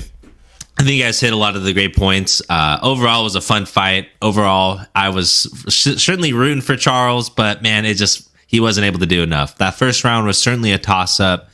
You could probably make a case, maybe you give it to Charles just because, I don't know, you're a fan of him. But Arman clearly won the last two rounds. He really started to take over there. Dude just looked dominant, man. Not dominant, but I would say more so looks like he is who we thought he is. He is him. I didn't expect him to go in there and put a whooping on Charles or walk right through him. Although if he did, that would have obviously been a huge statement. That's stardom. That's next level status for someone like an Arman Tsarukyan. But I do want to bring back up the point that Mad Max said. I did feel like he was going in there a little bit too emotional. I think I noticed it in the face-off. I always try to get an idea of how the energy is, how they look. And I know Charles always likes to go in and get real close and stuff. But just seeing how Arman took off his glasses, kind of smiled, got in his face, was kind of touching him a little bit. Just little signs to me that he felt nervous or kind of caught up in the moment or a little bit flustered, just emotional. And I thought that was maybe going to show a little bit. But he got dialed in. and took care of business. And now he got himself to a spot where he is sitting ready for a title shot, which we did have some breaking news for our boy here that it is breaking news in the lightweight division. Dana did announce it after. I'm looking at my boy Olin here because we have breaking news right now. Well, that night.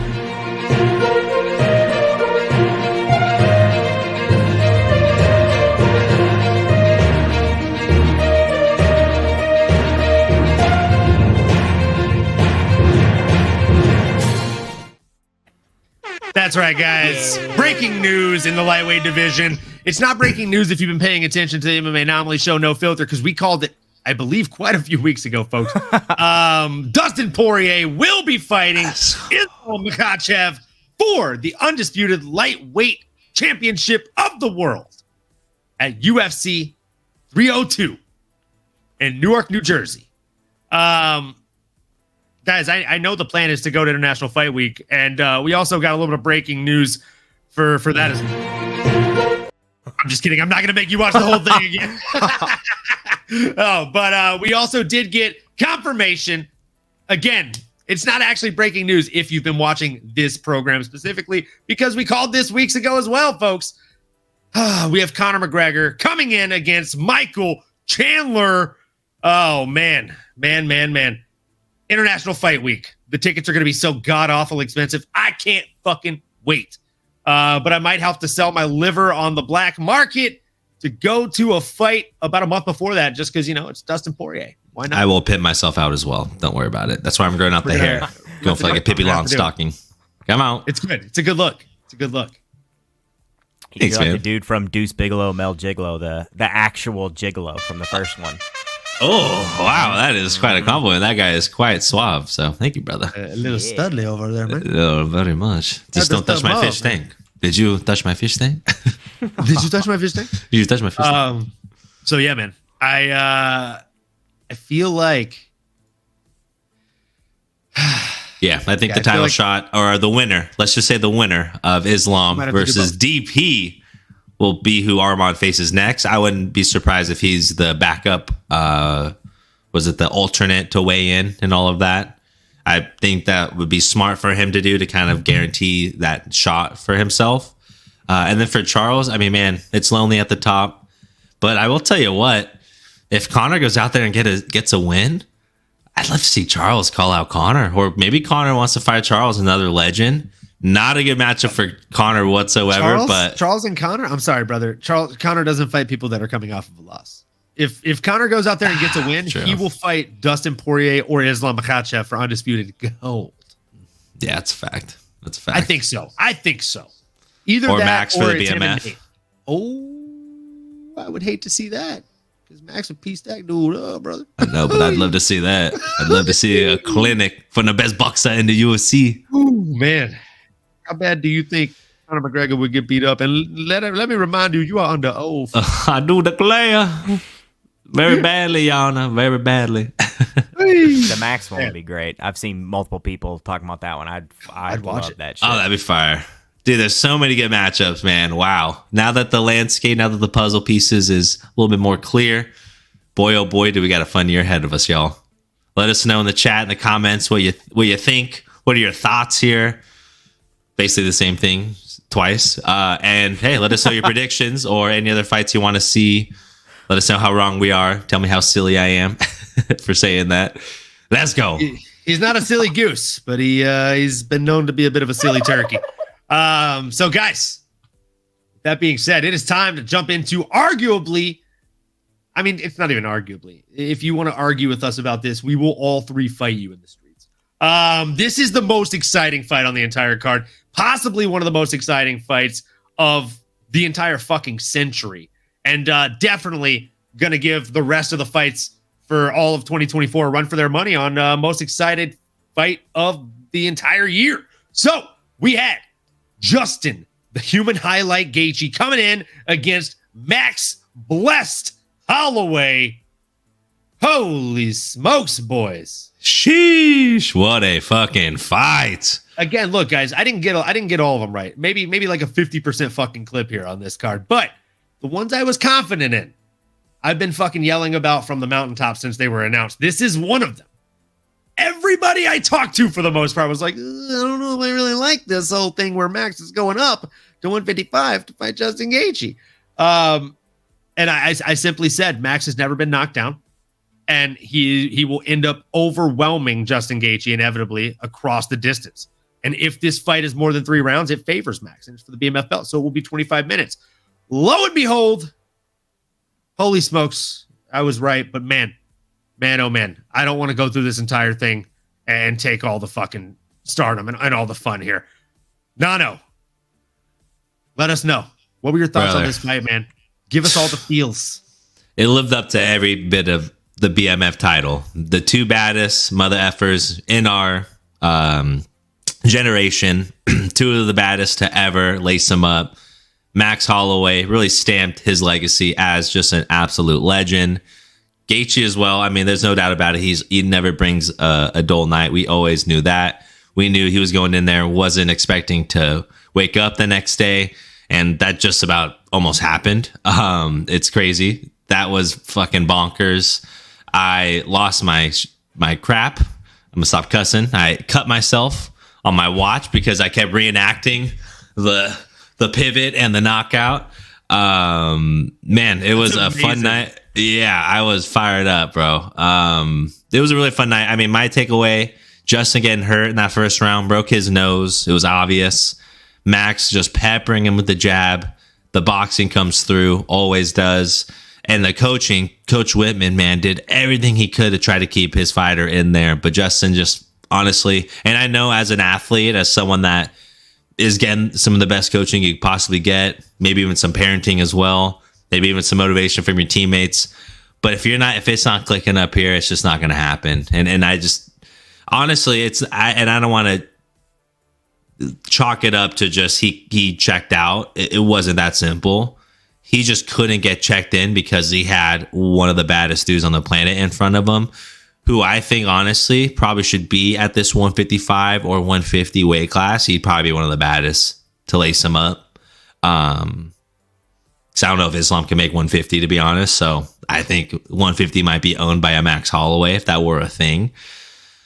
But yeah, man, and I don't know if you guys saw Ilya Topuria's reaction, but he was shitting bricks. Boy, does not want to see Max at all. Or does he? I don't know. But man, does that have a lot of juice behind it now. Max is a legend. And honestly, the last thing about the striking is just Justin's kind of inside the pocket and trying to land the 1-2 over and over again with the leg kicks, who I think he maybe thought that was going to do more damage. But Max said, fucking take the leg. I don't care. I'll stop. Legs. I'll hop around on we don't one. Need legs. I will switch stances and nothing. I'm gonna stick right here. You can take it. Take that leg. Take it with you. Read it. Write it down. I don't give a fuck. Yeah, it was a beast. I'll stop there, man. I mean, what else stood out to you guys? We could talk about this whole day. I'd love to. This is badass. This was a defining moment in the UFC. I've been alive for 29 years, so easily the greatest fight I've ever seen in my life. And yes, I was watching fights at 0 years old, or I went back and rewatched them. Jokes. I rewatched them, okay? But I digress. Trauma. Easily the best, most violent. And the finish, I mean, literally with 1 or 2 seconds. I think Max Holloway, I don't know if he has less than 1 second left.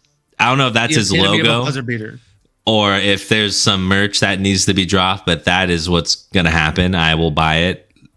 Bless up. The blessed era is and still the baddest on the planet right now. Damn, and seeing Volk's reaction was even cooler. Everyone's reaction was like told me. You not to sleep on him. He's doing it.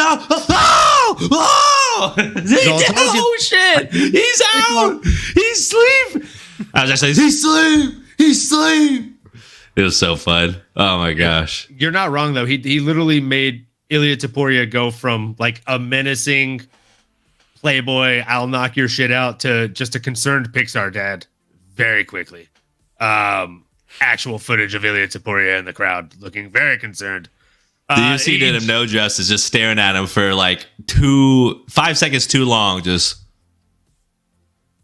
By the way, if you want to see a fun video, great reenactment. If you want to see a really fun video, look up the video of Sugar Sean O'Malley and his coach Tim. Yes. Standing next to Dricus Duplessis, who is drunk as hell. Now, the part that and I'm sure both of you guys have probably seen that video. Yeah? Nods? I know I've you're going to seen reference. it, I've but seen if it's both. the one you think it is, I'm going to be on the opposite and say don't fucking watch it. Okay, so it's a video of these three guys reacting. And if you look in the background of the video, you see Justin Gaethje's parents. And it's just his bald dad so just fucked losing up. his shit. Yeah. That's Anatomy also of not man. that's not a video of the three of them. That's Tim now trying to sell it like it's a video of the three of them. You don't hold a camera like this when you're trying to get a video of you. Of He's you. clearly He's clearly trying to get them and trying to pass it like he's videoing himself. Look, guys, you won't catch me trying to give any extra hype to the guy Tim. He blocked me a long time ago, early a day after Cheeto beat Sean O'Malley the first time, because I tagged him after posting a video of him saying, "This is why you probably shouldn't call your fighters' opponents light work before they fight them." So yeah, he's not a fan of me, not a big fan of him either. But again, like the reason that I enjoyed that video is because it is exactly what every fight feels like. If you are rooting for one guy and your friend or homie is rooting for the other guy. Like that is exactly what it feels like to watch your favorite fighter knock out your homie's favorite fighter or vice versa. And that is just such a beautiful fucking thing in this sport. And the best thing about it is, you know, if your favorite is Dustin Poirier and their favorite happens to be Conor McGregor, you might get the sweetest fucking revenge 7 years later. And you just don't know. So, Mad Max, tell us about this guy who shares a name with you. Oh, Max. man. Blessed man forever. BMF, dude. Blessed man forever. I love that he kept saying that shit, too. It's almost like the jump man to Michael Jordan type thing. And that's what he said he's going to change the belt to now is blessed man forever. But, it was awesome. I was one of those who thought that the leg kicks, you mentioned Justin maybe thought that his leg kicks would do more. I thought the leg kicks would do more. The fact that he wasn't even limping at the post-fight presser is like, all right, what the fuck's going on? He's got wooden legs or something. Like, this doesn't make a ton of sense. I get being able to eat the leg kicks, but to not even really be reacting to them is a whole other thing. Now, during the fight, he was reacting to them. You could tell they were doing a little bit. They weren't really doing a whole hell of a lot, though. Max seemed pretty willing to accept those to land his own. So it was pretty impressive performance. I thought Gaethje would be a little too much in the pocket, too much power. He likes those phone booth fights there, and obviously Max, that's not always his fighting style, but he's been dragged into some of those types of exchanges, and I just thought maybe Gaethje would be able to drag him into something like that. So as far as bets go, we took old Gaethje straight up money line, and we took a 4 and a 5 round 4 and round 5 hedge from Max Holloway. It was plus 3,000 odds for round 4 and plus 2,500 odds for round 5. So we did a third of a unit on that. It scooped you up 7.5 units to bail me out of hot water on that one, because like I said, I went Gaethje money line pretty hard on that and just happened to hedge it. That was literally last minute, me and my buddy sitting there talking about it, and he's like, man, I don't know. I think the longer the fight goes on, Gaethje's going to take over. And I'm like, ooh, I kind of think the exact opposite. I agree with that 100%. Those are good hedging. Let's go. Atta boy. Lucked out on that one. I think that's the one I showed y'all in the chat there that that was a last minute. I lucked out. Even the timestamp on it, it was literally like right before the fight. And I was just like, let me go ahead and just do this to be safe. And it lucked out. Man, Max, what a beast. I'd love to see him stay at 55. If they can set up the shot with Topuria, I'd like to see him dip back down one more time just to do a title fight with Topuria. I think he matches up very well with Topuria. I think the grappling exchanges worry me a little bit, but Max being quite a bit taller, we've discussed multiple times how taller guys are a little bit harder to take down, and the way that Topuria shoots on people, I think Max might be able to stuff some of those takedowns. Topuria gets hit. I think Max can land on him. Yeah, I'd love to see that fight. If he stays at 55, I don't know, man. I'm trying to think who would. Obviously, he's not going to get Islam. Can't really. I don't want to give him like Charles or somebody. I'd like to see him fight somebody who's like another striker, kind of similar to himself. Maybe even. I was gonna say like a Poirier fight, but they've already done it twice, so why do it again? Especially since Poirier's up 2-0 and he's doing the title fight.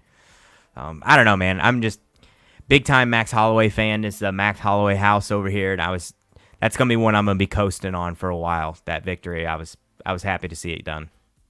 Well, if you're looking for a name, I've got maybe a fork to throw in there in the road. Why not just have him be the backup weigh-in fighter for International Fight Week for when Conor inevitably pulls out? That'd be good. Michael Chandler versus Max Holloway. Anybody? That'd be great. The other one I think was Fiziev. Or maybe, I don't know, somebody fucking injures Michael Chandler and we get Max Holloway versus Conor McGregor in International Fight Week. Take either one of them. Better. I like that even better. I think I want to see Max fight Ilya. I think that for me, and to get the title back. I mean, something about that is pretty cool. Unless Max just doesn't want to go back to 145 at all. Excuse me, if he wants to settle in at 155. But I think he said, man, he's ready. He said he's a bull waiting for this matador to sign the contract. So you get Max what the hell he wants. But that is a fun matchup. I mean, those guys slugging it out.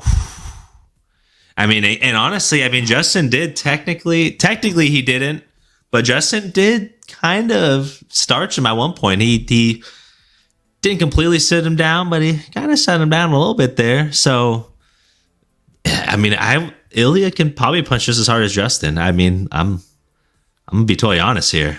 Not that big of a weight difference. The weight transference, and he's got speed. I mean, we just saw what he did to Volk. Like that shit ain't done easily. Okay. Took Islam multiple attempts to try to do that to our boy Volk here. So I don't know, man. I don't know. I think Ilya sets him up better than Gaethje does. Gaethje throws a lot of naked, giant hooks and stuff like that. And I think Ilya sets him up better. But I also think, I don't know. I just have so much faith in Max. Gaethje also slaps. That's the thing. I don't think Max will fall into any traps. And he throws wild looping hooks, whereas Ilya throws really tight hooks. So you're talking about the kind of looping, lackadaisical style boxer of old versus the classic sharp, stays in the gym, lives in the gym, coach's fucking wet dream style boxer. But I digress. Like Max Holloway, he's a wild child. He's a loose goose. He throws a lot of crazy shit, and he'll throw three off the same side, a la Roy Jones Jr. So you don't really see those coming either. The reason he was able to actually sleep Justin the way that he did is because he was throwing at such a just crazy velocity and pace. And he landed three to the body before the one clipped him in the face, right? And it's not for a lack of throwing to the face. It's just a matter of the fact that he was throwing so wildly, he threw one in there that missed to the face. Three clipped to the body, and then he came with one over the top. And by that point, you're feeling three bee stings to your fucking tummy. Your arms are going to drop a little bit, and you're going to be like, oh boy, there's another bee that's going to sting me down there. And then a fucking baseball bat says, and then that's all she fucking wrote. And you're waking up like, oh boy, it happened, huh? Shucks. And that's the way the cookie crumbles sometimes in this game that we call mixed martial arts. Speaking of mixed martial arts, guys, we got two more fights to bust through. So in the co-main event of the evening, we had Zhang Weili coming in against Yan Xiaonan for the first time in UFC history. We had two, not one, but two women from China fighting for the undisputed gold. It was a beautiful moment in UFC history. And I was on the wrong side of it. I bet on Yan Xiaonan. I thought she was going to get it done. She looked fucking just impressive as all get out leading up to this. She really, really, really made me think that she had everything she needed in the arsenal to just not only beat, but dismantle Zhang Weili. But, Zhang Weili has said it once, and she'll probably say it again. Her name is Zhang Weili. Remember me? I will never forget. Not again. She is leaps and bounds ahead of probably everybody else in that weight class. I don't know that anybody can beat her. And if they can, I will not bet against her to find out. Not again. She outlanded her opponent 256-73. When you're talking about significant strikes, still a 2-1 deficit here, 106-43. and she went 6 for 9 on takedowns. Yan Xiaonan did impress me with her 100% takedown rate. 3 for 3 on the takedowns. Just was not able to do a whole lot with them, right? The ability to scramble in comparison to Yan Xiaonan, it was night and day different, in my opinion. Like, it's like, it very much felt like the Khabib versus Conor fight, where I made this joke. I know I've done this entire spiel to you, Nano, but at the risk of hearing it for like the 18th fucking time, I'm going to do it again for the show here. It's as if his coaches taught him how to sprawl and defend the initial takedown. And they were like, and once he defends the takedown from Khabib Nurmagomedov, surely he's not going to chain wrestle into something again after that, or some new scrambling capability. So that way he ends up on top anyways. So there were at least 3 times in that fucking Conor McGregor versus Khabib fight where he sprawled. He did the right thing. And I watched Drew next to me. Like, it looked like, you know, he was a 5-year-old child. He was seeing Santa come down the chimney for the first time. And, you know, hope was all in his eyes. And then Khabib keeps coming. And then the lights come on and you realize it's your dad, not Santa. And, you know, your fucking hopes and dreams are just crushed. So, you know, that's what it felt like watching this fight, right? It felt like Yan Xiaonan did everything right in training and had half the steps to win this fight. And it just felt like Zhang was just a half step ahead of her throughout the entire duration of the fight. As a Yan Xiaonan fan, tough to watch, tough night at the office for her. She will bounce back from this. She is a young gal. You know, in MMA years, she's not super young. She's 34 years of age, you know, around the same age as her opponent, but she's not been in this game for very long. She's 18-4. She does have at least a handful of fights left under the belt. And, you know, if she does make some adjustments in the camp, I don't think that it's impossible for her to win. I just think it is very, very much an uphill battle for her. Zhang Weili, as I said, is just leaps and bounds ahead of the competition across the board. And as we've said before on this show, and we'll likely say 100 more times over, there are levels to this game. She just happens to be at the very top of that pinnacle. Guys, what were your thoughts on this fight? Brother. What up, young boy? Hey, I gotta give you flowers real quick, man. That was a solid breakdown. Benny G, what's happening? Great to have you. Yeah, man. I mean, you hit the nail on the head. Jan definitely had some great moments early on. Thought she was gonna maybe be able to pull out the rabbit out of her hat there, but the champ and still was able to do what she had to do, weather the storm. And man, I mean, do we need to talk about everyone? We're talking about it at my party on how Jan, she was knocked out there, right? Like, she was out for a second, was wobbly getting up. Everyone thought the fight should be over. I was like, hey, my boy Tim Kennedy did teach me one rule, and that is that if she can get off of the stool, then she is good to go. But if she cannot get off of her stool when the refs call her back in, then that is, at that point, over. But she was able to get off the stool.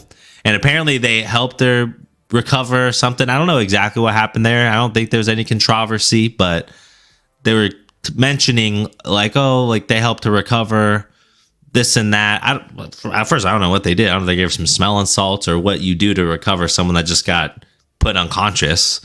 This did happen to me once. It was this stupid thing that we did in middle school.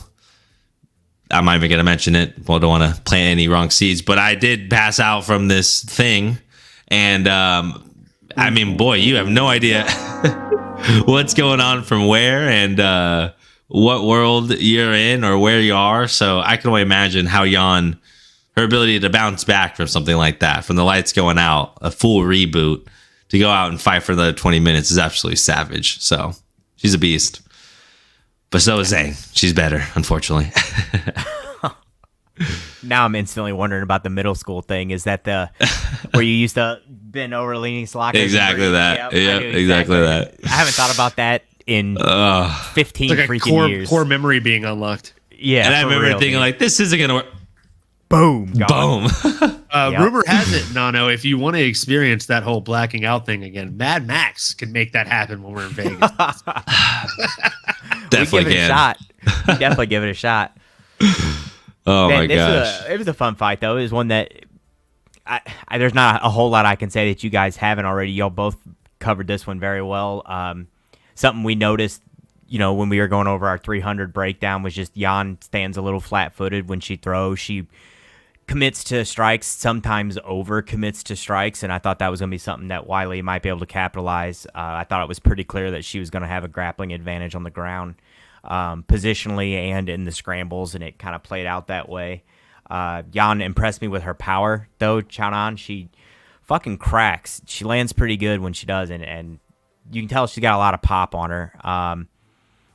Really, that's about it. We pretty well covered that one. The only thing I noticed there was the going the distance was even money, so we were saying maybe take that one during our 300 breakdown, and that panned out. I took Wiley straight up, and then I took her inside the distance as well. So I was a little salty after that first round. I was a little hot on that one, but at least the distance going the distance covered us, so that worked out all right. But I will argue that she was out all day long. I'll argue she was out. And I think they did this stupid, you have that nerve bundle right there at the base of your nose, like right here, and they'll basically ball up their knuckle and just mash that motherfucker in, and it'll get your attention real quick. That's a pain compliance thing. Like in wrestling and in jiu-jitsu, you'll see guys cross-face and pull up like that, or you'll get like your that knuckle there, you'll drag it across when you're trying to go for an RNC. A lot of times you'll start sawing here and pull back, and yeah, you'll get a lot of compliance out of just that little nerve bundle right there.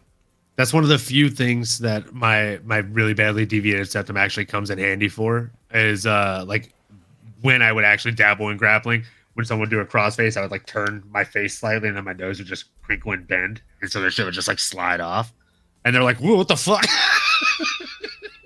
Where'd it go? Because it just like goes flat.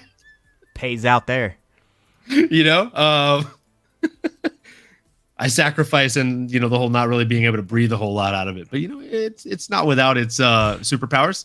Get punched in the face, as long as I'm facing the right direction, it just kind of mashes. It doesn't re-break or anything. It's good. It's fine. It works. Gotta roll with it as best you can. We call that rolling with the punches, folks. So, yeah, man. Zhang Weili went out there and just put on an absolute barn burner of a performance, a clinic, if you will. What do you think should be next for her? Do you have any names on the tip of your tongue for this young lady? Nano? I would say she's getting close to lapping the division at this point. I don't know about Tatiana Suarez's health, but that feels like the only other woman she hasn't faced yet, or Averna sitting there at 5. I don't know if that's too low on the ladder to go. But if Tatiana's healthy, I mean, man, we got to get her in there, right? She's the only one that hasn't fought our girl Weili Zhang yet, or she hasn't had a crack at it. So be curious to know what's going on from a health perspective on her end. But that'd be a fun stylistic one to see if Weili can answer the bill there, because we know what Tatiana's going to do. She's going to stiff her crotch and try to take it to the ground. Yeah, over and over and over again. If you're sticking within the same division, which logically you normally would, I would say Tatiana Suarez. I'm not super opposed to the idea of Zhang Weili maybe doing like a champion versus champion type scenario, fighting against Grasso, just to mix it up, something like that, given how much time she's already spent here and defended the belt. But the Suarez one, I definitely would agree, probably makes the most sense, and I'd like to see it. See how That's she the name holds that I up. have. I have Suarez on mine too. But I actually really like your idea there, Mad Max. Like, just for a lack of stagnation, mix in the martial arts, mix in the weight classes a little bit. Touching grass, as they say, or Grasso in this case. I think it'd be a really fun one. So yeah, sign me up for that. I'm all game. It's time, guys. It is finally time. It's time For the main event of the evening, we have Alex Pereira coming in against Jamal Hill. Oh man, Jamal Hill said it all week. He said, I'm not going to take this guy down. I'm going to stand with this guy. There are levels to this, and I'm at the top. I'm at the upper echelon. I'm going to show this guy. I'm going to show this guy. I'm going to show everyone when I put him down. And I mean, I think the plan maybe failed. I don't know. He kicked homie in the nuts. The ref came in to stop it, and he was like, "Not now, Chief. I'm in the fucking zone." And he just stepped forward and proceeded to, what looked like give the best reason for a stoppage I've ever seen in my life. I saw multiple people on Twitter say early stoppage, and I literally thought about commenting on there with like a Yelp link to, optometrists near them, because they obviously all need eyeglasses. Me and Max know what that feels like. We're not here to hate. We're here to help. So, we got glasses, which is why we were able to see the fight and see that it was a very justifiable stoppage. If you disagree, there are a great number of pictures online of one guy doing this and another guy doing this. Yeah. So I think it's fairly one-sided and fairly understandable that, the first standing strike that landed clean put that man on rollerblades, and he did not look like he knew how to rollerblade. So he fell down on the rollerblades, and then he proceeded to eat Donkey Kong-like hammer fists in rapid succession. Warranted stoppage. I will never bet against Alex Pineda again. I'm going to pour my fucking shot up because I definitely bet against him this time like an idiot.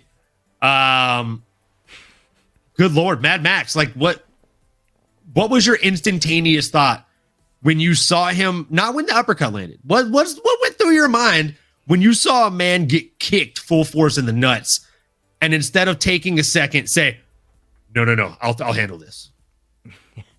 For anybody else, that would have been like, oh, okay. But for Poatan, it was like, okay, this aligns with the rest of what this psycho does. Like, this dude's just made of stone. Like, he's just a different being, like, altogether, just on a whole other plane than what most people are operating on. It's like, it's all, I don't know, man. This guy's just something else. Like, he's borderline inhuman, and like, obviously you see the interviews and he's cracking up and laughing and cutting jokes with Glover and all them, but there's just a switch that this dude flips. And it's I don't know, the classic, like you see online, people, oh, I just see red and I just see black or whatever. And it's just like, man, this guy is shark eyes. Like, he is actually doing that. He just goes to another place, and it's like, nah, don't throw off my rhythm. Like, he clearly was getting his reads on Hill. One of the things I touched on our 300 breakdown with you fine gentlemen and on my whiteboard Thursday as well was that Hill, it's been an issue in the past with the Paul Craig fight. His ego is clearly a problem. It's going to be a problem for probably the rest of his career unless he does something about it now. It's now cost him a title. It's one thing when you're getting your arm snatched up by Paul Craig because you're confident enough that you can go down there and maybe make something happen. It's another thing entirely when you're now at literally the pinnacle of your sport and you're making goofy moves like this, like, let me stand in the pocket, let me try and trade with Alex Pereira because of your ego. And it's like, this the type of person who beats the shit out of his brother and stuff like that. It's like, okay, now this all kind of trust somebody to be themselves. It's trust Pereira to not be phased by a dick kick. Trust Hill to kind of buy into his own ego and then get caught in a shootout with a guy who has hands of stone, I guess. So I took Pereira straight up on this one. I felt like it was a pretty decent bet. I hedged it with Hill inside the distance with like a third of a unit, but it seemed obvious to me that Pereira was probably going to get it done, and then that Hill always had that little blip of a chance of a knockout. But Pereira all day long, man. Poatan for life. All about it. Same, brother. Same. I want to reiterate the point that special fighters do special things. Special players make special plays. Special players, special teams, brother. But no, man, I mean, he's an absolute beast. That was a hell of a performance. I felt the same way you did. I was like, you know what? I'm feeling really good about our boy Alex here. So last minute, Larry already had some money in the bank. I did throw half a unit for Alex to win by TKO. Did get that unit back, and it was about a unit and a half, or 1.1 units, excuse me. Again, off half a uni. Was very confident in that one. But again, I think to your point, the best way to describe it, because it was 3 minutes long, 3.5 minutes. It didn't feel that long. You would have thought it was a quick 10-second exchange here, but it was a lot of calculating. It was Alex getting his reads. And I did notice Jamal kept trying to grab his hands. And I was trying to think, like, what, like, I don't know. Obviously, there's maybe some benefit just knowing where they are, or maybe thinking I'm going to parry over it.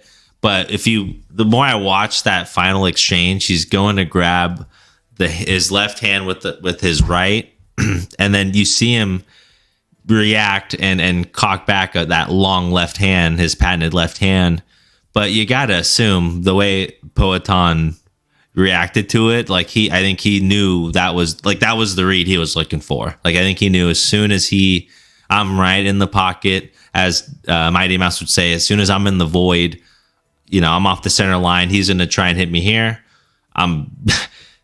Shorter distance always lands, right? And I don't know how, if you're Jamal Hill, I know you do your homework. He's a smart guy, smart IQ fighter, at least in that sense. I shouldn't say smart guy, but smart IQ fighter. Like, I'm surprised he didn't see that coming, or at least like wasn't prepared for that kind of response. But again, he got caught being exposed. He overextended, got happy, maybe all that talk he was saying leading up, which it is interesting how he did change up. And I'm glad that Alex mentioned that, was how he went up to Alex. Jamal went up to Alex, asked for his autograph. Like, hey, man, I respect you. What does Chama mean, man? What is Chama? Cool. All right. Yeah, man. All is good. And then as soon as they get out there, like on the stage, he's the beat up Tiki guy, which was pretty funny to see, talking all that shit. I love the energy. Like, I honestly love the Friday reference again here for me to try to have a better round here. I'd mentioned it to you guys, like, better shot at this one. But yeah, I mean, write it down. I don't give a fuck. A little Smokey reference. Like, that was fantastic. I love that energy. But I think he was too caught up in it. Like, him yelling all this shit after in the ceremonial weigh-ins and all that. I'm like, it just seemed like too much. And then he's in there, like, in the octagon, like, trying to usher him in. Like, come on. I'm like, dude, that's not the fucking guy you want to do that with. I'm sorry. Like, maybe 9 out of 10 humans, I guess, and probably most UFC fighters, they want to try to get that mental edge. But that's not the motherfucker. That's not the bear you want to poke. And that's exactly what happened there. He got disrespected, and now Alex unintentionally, just another epic, legendary, doesn't even have to say anything, and he uses like the most famous guy with his reaction to not even say anything, just Kabi. Kabi. Yeah, Legendary. he broke his bow on the way in. Legendary, all dude. That shit. Oh my gosh. Did you notice the glove touch? That was something that stood out to me. Oh, Jamal was like, you want to do it? Like, he kind of shrugged, like, put it out there. Like, are we doing this? Was like to me, it shone light on all of his actions for the entire week. It's like, okay, does he actually believe this, and that's why he's saying this? Or is he scared out of his mind, and he's doing this to try and gain some kind of confidence? His acquiescence of like, oh, do you maybe want to touch gloves? Is that okay, You gave him pal? that look too, like, Yeah, that was the tell right there. It's like, oh, you're scared out of your fucking mind, and you're trying to put on an act all week to make yourself feel better because you're in there with Poatan. That's exactly what happened, or at least that's. I mean, to me, it was let me clear tell as you, day. if I think I'm gonna get my ass handed to me, I'm instantly like breaking things in the bar and yelling, "Dude, you don't want to mess with me, dude! I see red when it gets down, dude. You don't want any of this. You know what? I know you're a kickboxer. I'll kickbox you. I'm a Penn State wrestler. I'll fucking kickbox you. I don't care. Let's fucking go, dude. Yeah, I'm scared. I'm scared as hell. To the point of like saying that I'm going to play your game with you. No. He's these dudes at the jiu-jitsu tournament when you're standing there on the side getting warmed up. He knows who's in his bracket, and he's going up to everybody in his bracket and being like, "Hey, man, nice. Hey, good luck out there, dude. I hope you do all right, man." And then he goes out there and immediately tries to heel hook you or something. And it's like, all right, yes. fuckface. Like, you were trying to buddy let up me just with me reap so your that I shit. didn't. Yeah, that's. I don't know. No, I got no patience for that shit. It's like, no, I'm here to smash, and like we're gonna get after it, and that's what it is. Now the real question here, boys, is what is next for young Poatan? Because I do not want to see him go up to heavyweight and fight a heavyweight contender. Okay.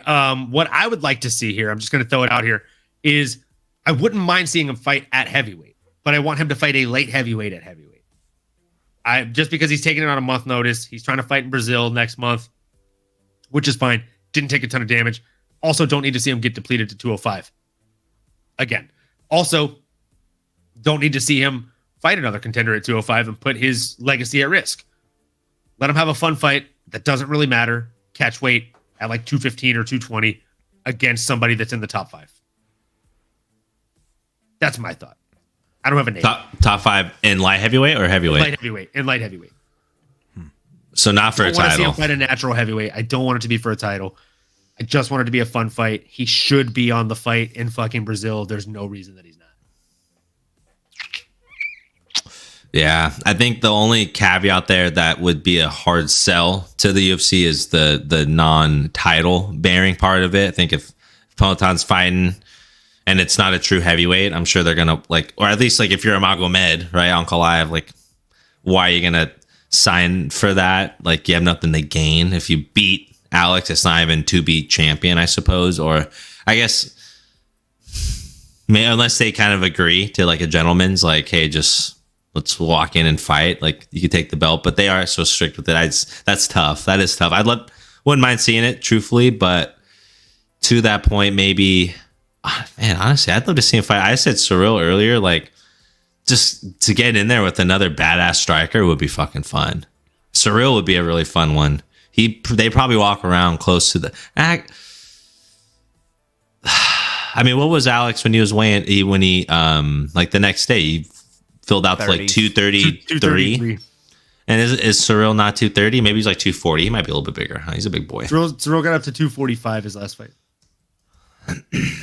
But that's closer. He's 248. Yeah, I mean he's a big boy. But that's a matchup I'd love to see. A year ago, maybe I'd say Jay Elton too, because he's a smaller heavyweight. But even him now, he's what, 250 now, 245. He's a big boy. He's filled out quite a bit. I'm curious to hear your thoughts on this, Mad Max. I don't want him anywhere near Tom. I think Tom ruins the legacy. I think Tom plays with him, and I don't think it's fun. Yeah, and I don't think it's even. I don't know what there is to gain out of it aside from making Alex Pereira a 3-weight champ, which I get is kind of cool, but it's basically only kind of cool for Alex Pereira. What good does it do the UFC to say that one guy can dominate 3 of our weight classes? I don't see what it. Aside from the marketing, obviously it'll make them some money, but it just as far as optics and stuff, it's not a great sign to have one guy tying up 3 divisions for the sanctity of the actual sport. If you are wanting to actually keep it as a sport, it's Ankalaev. That's the only answer. That's the only thing that, if you're trying to make it a legitimate sport, that makes sense. Now the marketing, side of me or whatever, and promoter side, I guess, I would like to see maybe potentially Izzy come up to light heavyweight and do the tiebreaker or their 1-on-1 in MMA, do that there. I think it would sell. It kind of sort of makes sense. I think the more likely one is going to be Izzy and Dreykus. It seems all but confirmed at this point. But I'd like to see that. There's almost nothing at heavyweight that interests me for Pereira aside from him holding the 3 belts to be the first person to do it. But I don't know who you're going to give him. If you give him Jelton, you might as well give him Ankalaev. If that's what, it's a similar matchup in my opinion. Aspinall obliterates him. Cyril Gane, I actually think Cyril Gane could probably tear him up pretty good. Cyril Gane's got okay wrestling and submissions. If he wanted to, I think his size dominance, he could probably go out there and get it done as well, potentially. Now, if he stands there and tries to trade with him, maybe a different story. I don't know. I'd almost give it to Cyril Gane if he tried to trade with him too, because he just has a very different style. His is almost like a karate point-based style. His style is crazy. I see him just jumping around right in front of Alex. That'd be a fun one, man. I'd like to see it. I'd like to watch it. But then again, for that one, what does it do? Unless there's an interim belt or something thrown in the mix there, I just don't. What sense does it make? Well, it sucks. Cyril's hasn't really been active, or he's not coming off a win. You can't angle it as a BMF thing or anything like that. It's just for grins, a badass fight, I guess. Yeah, shits and gigs. Shits and gigs. Just because we like it. Just for the fans, for the boys. For the boys, that would be for the boys. That would definitely be for the boys. Man, I'd watch. Oh gosh, what a night of fights, guys. UFC 300 in the books. One of the few times where we overhyped the fuck out of the card, and it turned out to not be overhype at all. Turned out to just be enough. Delivered. It exceeded my expectations somehow. 2 legendary moments, like the Max Holloway moment, that fight in general, and then the Alex moment. In and of itself, those 2 will forever be embedded in my brain with the UFC 300. But I mean, Yuri, Diego Lopez, Figgy, Kayla Harrison, a lot of stars that shined bright that night, man. It was a good one. It was a good consolation. Yeah, it's rare that they can deliver at this level, or that anything can deliver after this amount of hype. I mean, movies, show, everything. It's like you hype it and it just never seems to deliver. And somehow 300 kind of, I feel like it kind of pulled it off. I left satisfied. I left very satisfied. Delivered like that X-Men episode as well. Bon ami. Oh my God. Bon ami. No spoilers. Oh shit. Okay. And Max hasn't started watching yet. I'm on Fallout right now. I'm 2 episodes into we Fallout. we Bon literally ami. just finished the last episode of Fallout before we went live today. And I literally just finished installing Fallout 4 for the first time on the Xbox. So I saw your post, by the way. I almost commented three's the way to on go, it. apparently. Yeah. Yeah, 3. Don't Three, skip 3. three is not free on Game Pass right now, and 4 is. Well, it's worth the $2 or whatever you'll pay for it. Plus, Liam Neeson's your dad in that one. It's fucking awesome. I mean, I've always wished Liam Neeson was my dad. Who hasn't? You know, that makes walked right into makes that for a lot of fun. Tell me, hilarious. do you That's get hilarious. taken in the game as well? Yes. No, your dad gets I taken. don't know who is you what are, happens. but I have a very specific set of skills.